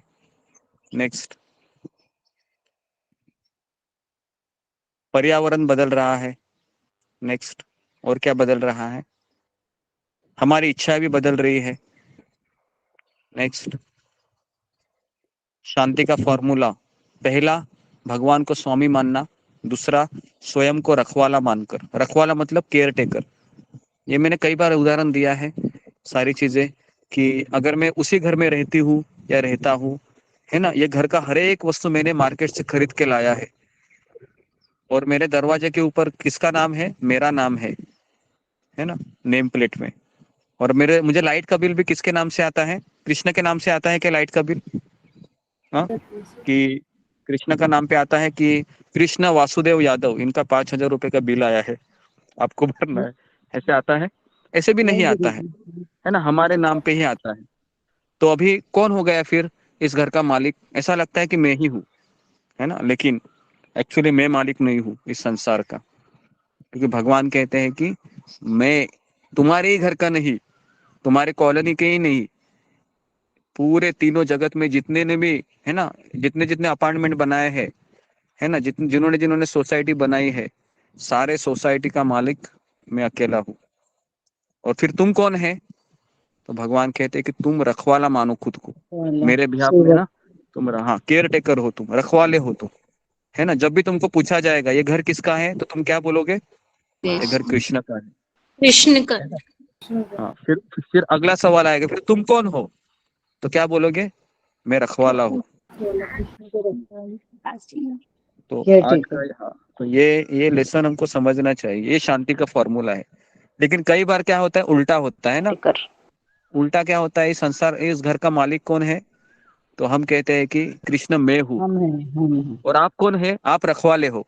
समझ में आ रहा है? हम कृष्ण को क्या कहते हैं? तुम रखवाले हो, मैं मालिक हूँ। उल्टा हो जाता है, और इसलिए हम शांति रहते हैं क्या मन में? मन में नहीं, अशांति रहती, बनी रहती है ना। तो इसलिए ये फॉर्मूला है। Next, okay. तो शांति का फॉर्मूला तीसरा है कि जिस सीमा तक विरक्ति की भावना विकसित करेंगे वो करो। विरक्ति का अर्थ है कि सब कुछ तेरा है ना, सब कुछ तेरा क्या लागे मेरा, सुना है आपने? ओम जय जगदीश हरे, है ना, उसमें आता है ना कि सब कुछ तेरा क्या लागे मेरा, मेरा कुछ नहीं है, सब भगवान आपका ही है। नेक्स्ट, ओके, यह आंतरिक शांति की वैश्विक शांति लाता है।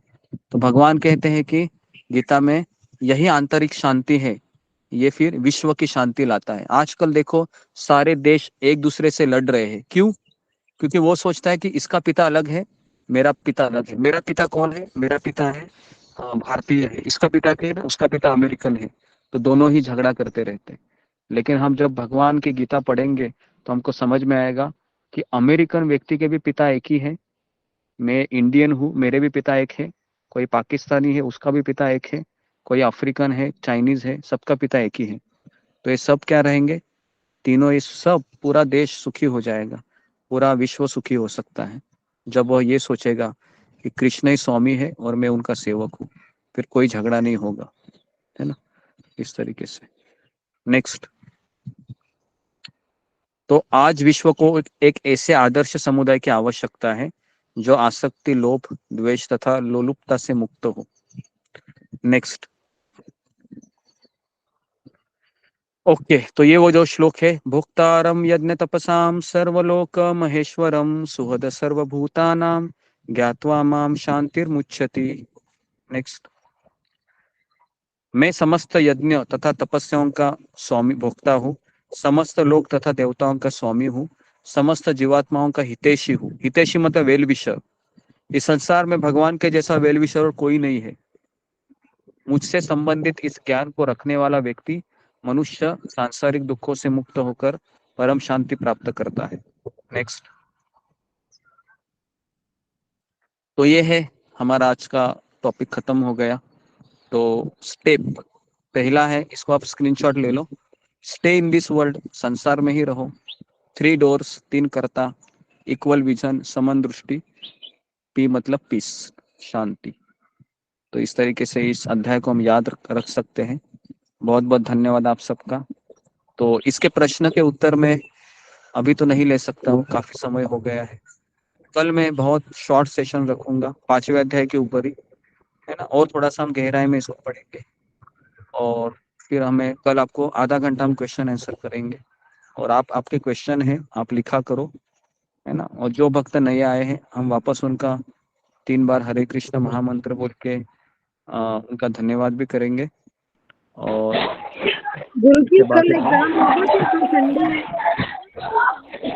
जी कल एग्जाम रहेगा 3रे अध्याय के ऊपर। हाँ, या फिर आपको मैसेज आएगा, मैंने भी इसके बारे में सुना, सोचा नहीं है। अगर एग्जाम रहेगा और नहीं रहेगा या आपको मैं कल ही बताऊंगा, है ना। तो उसके बाद फिर नहीं तो हम अगले हफ्ते रखते हैं एग्जाम, अगले संडे रखते हैं। प्रणाम। अच्छा अगले हफ्ते रखे ओके, अगले हफ्ते रखते हैं।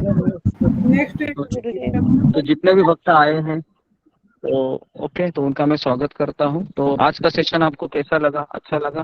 5वां अध्याय ये कैसे आपको अच्छा लगा?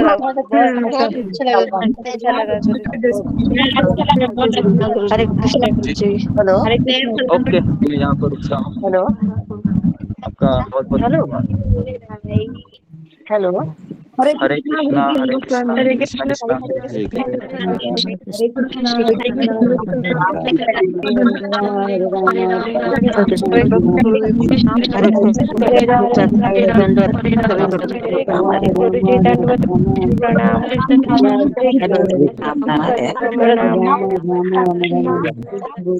हरे कृष्ण गुरुजी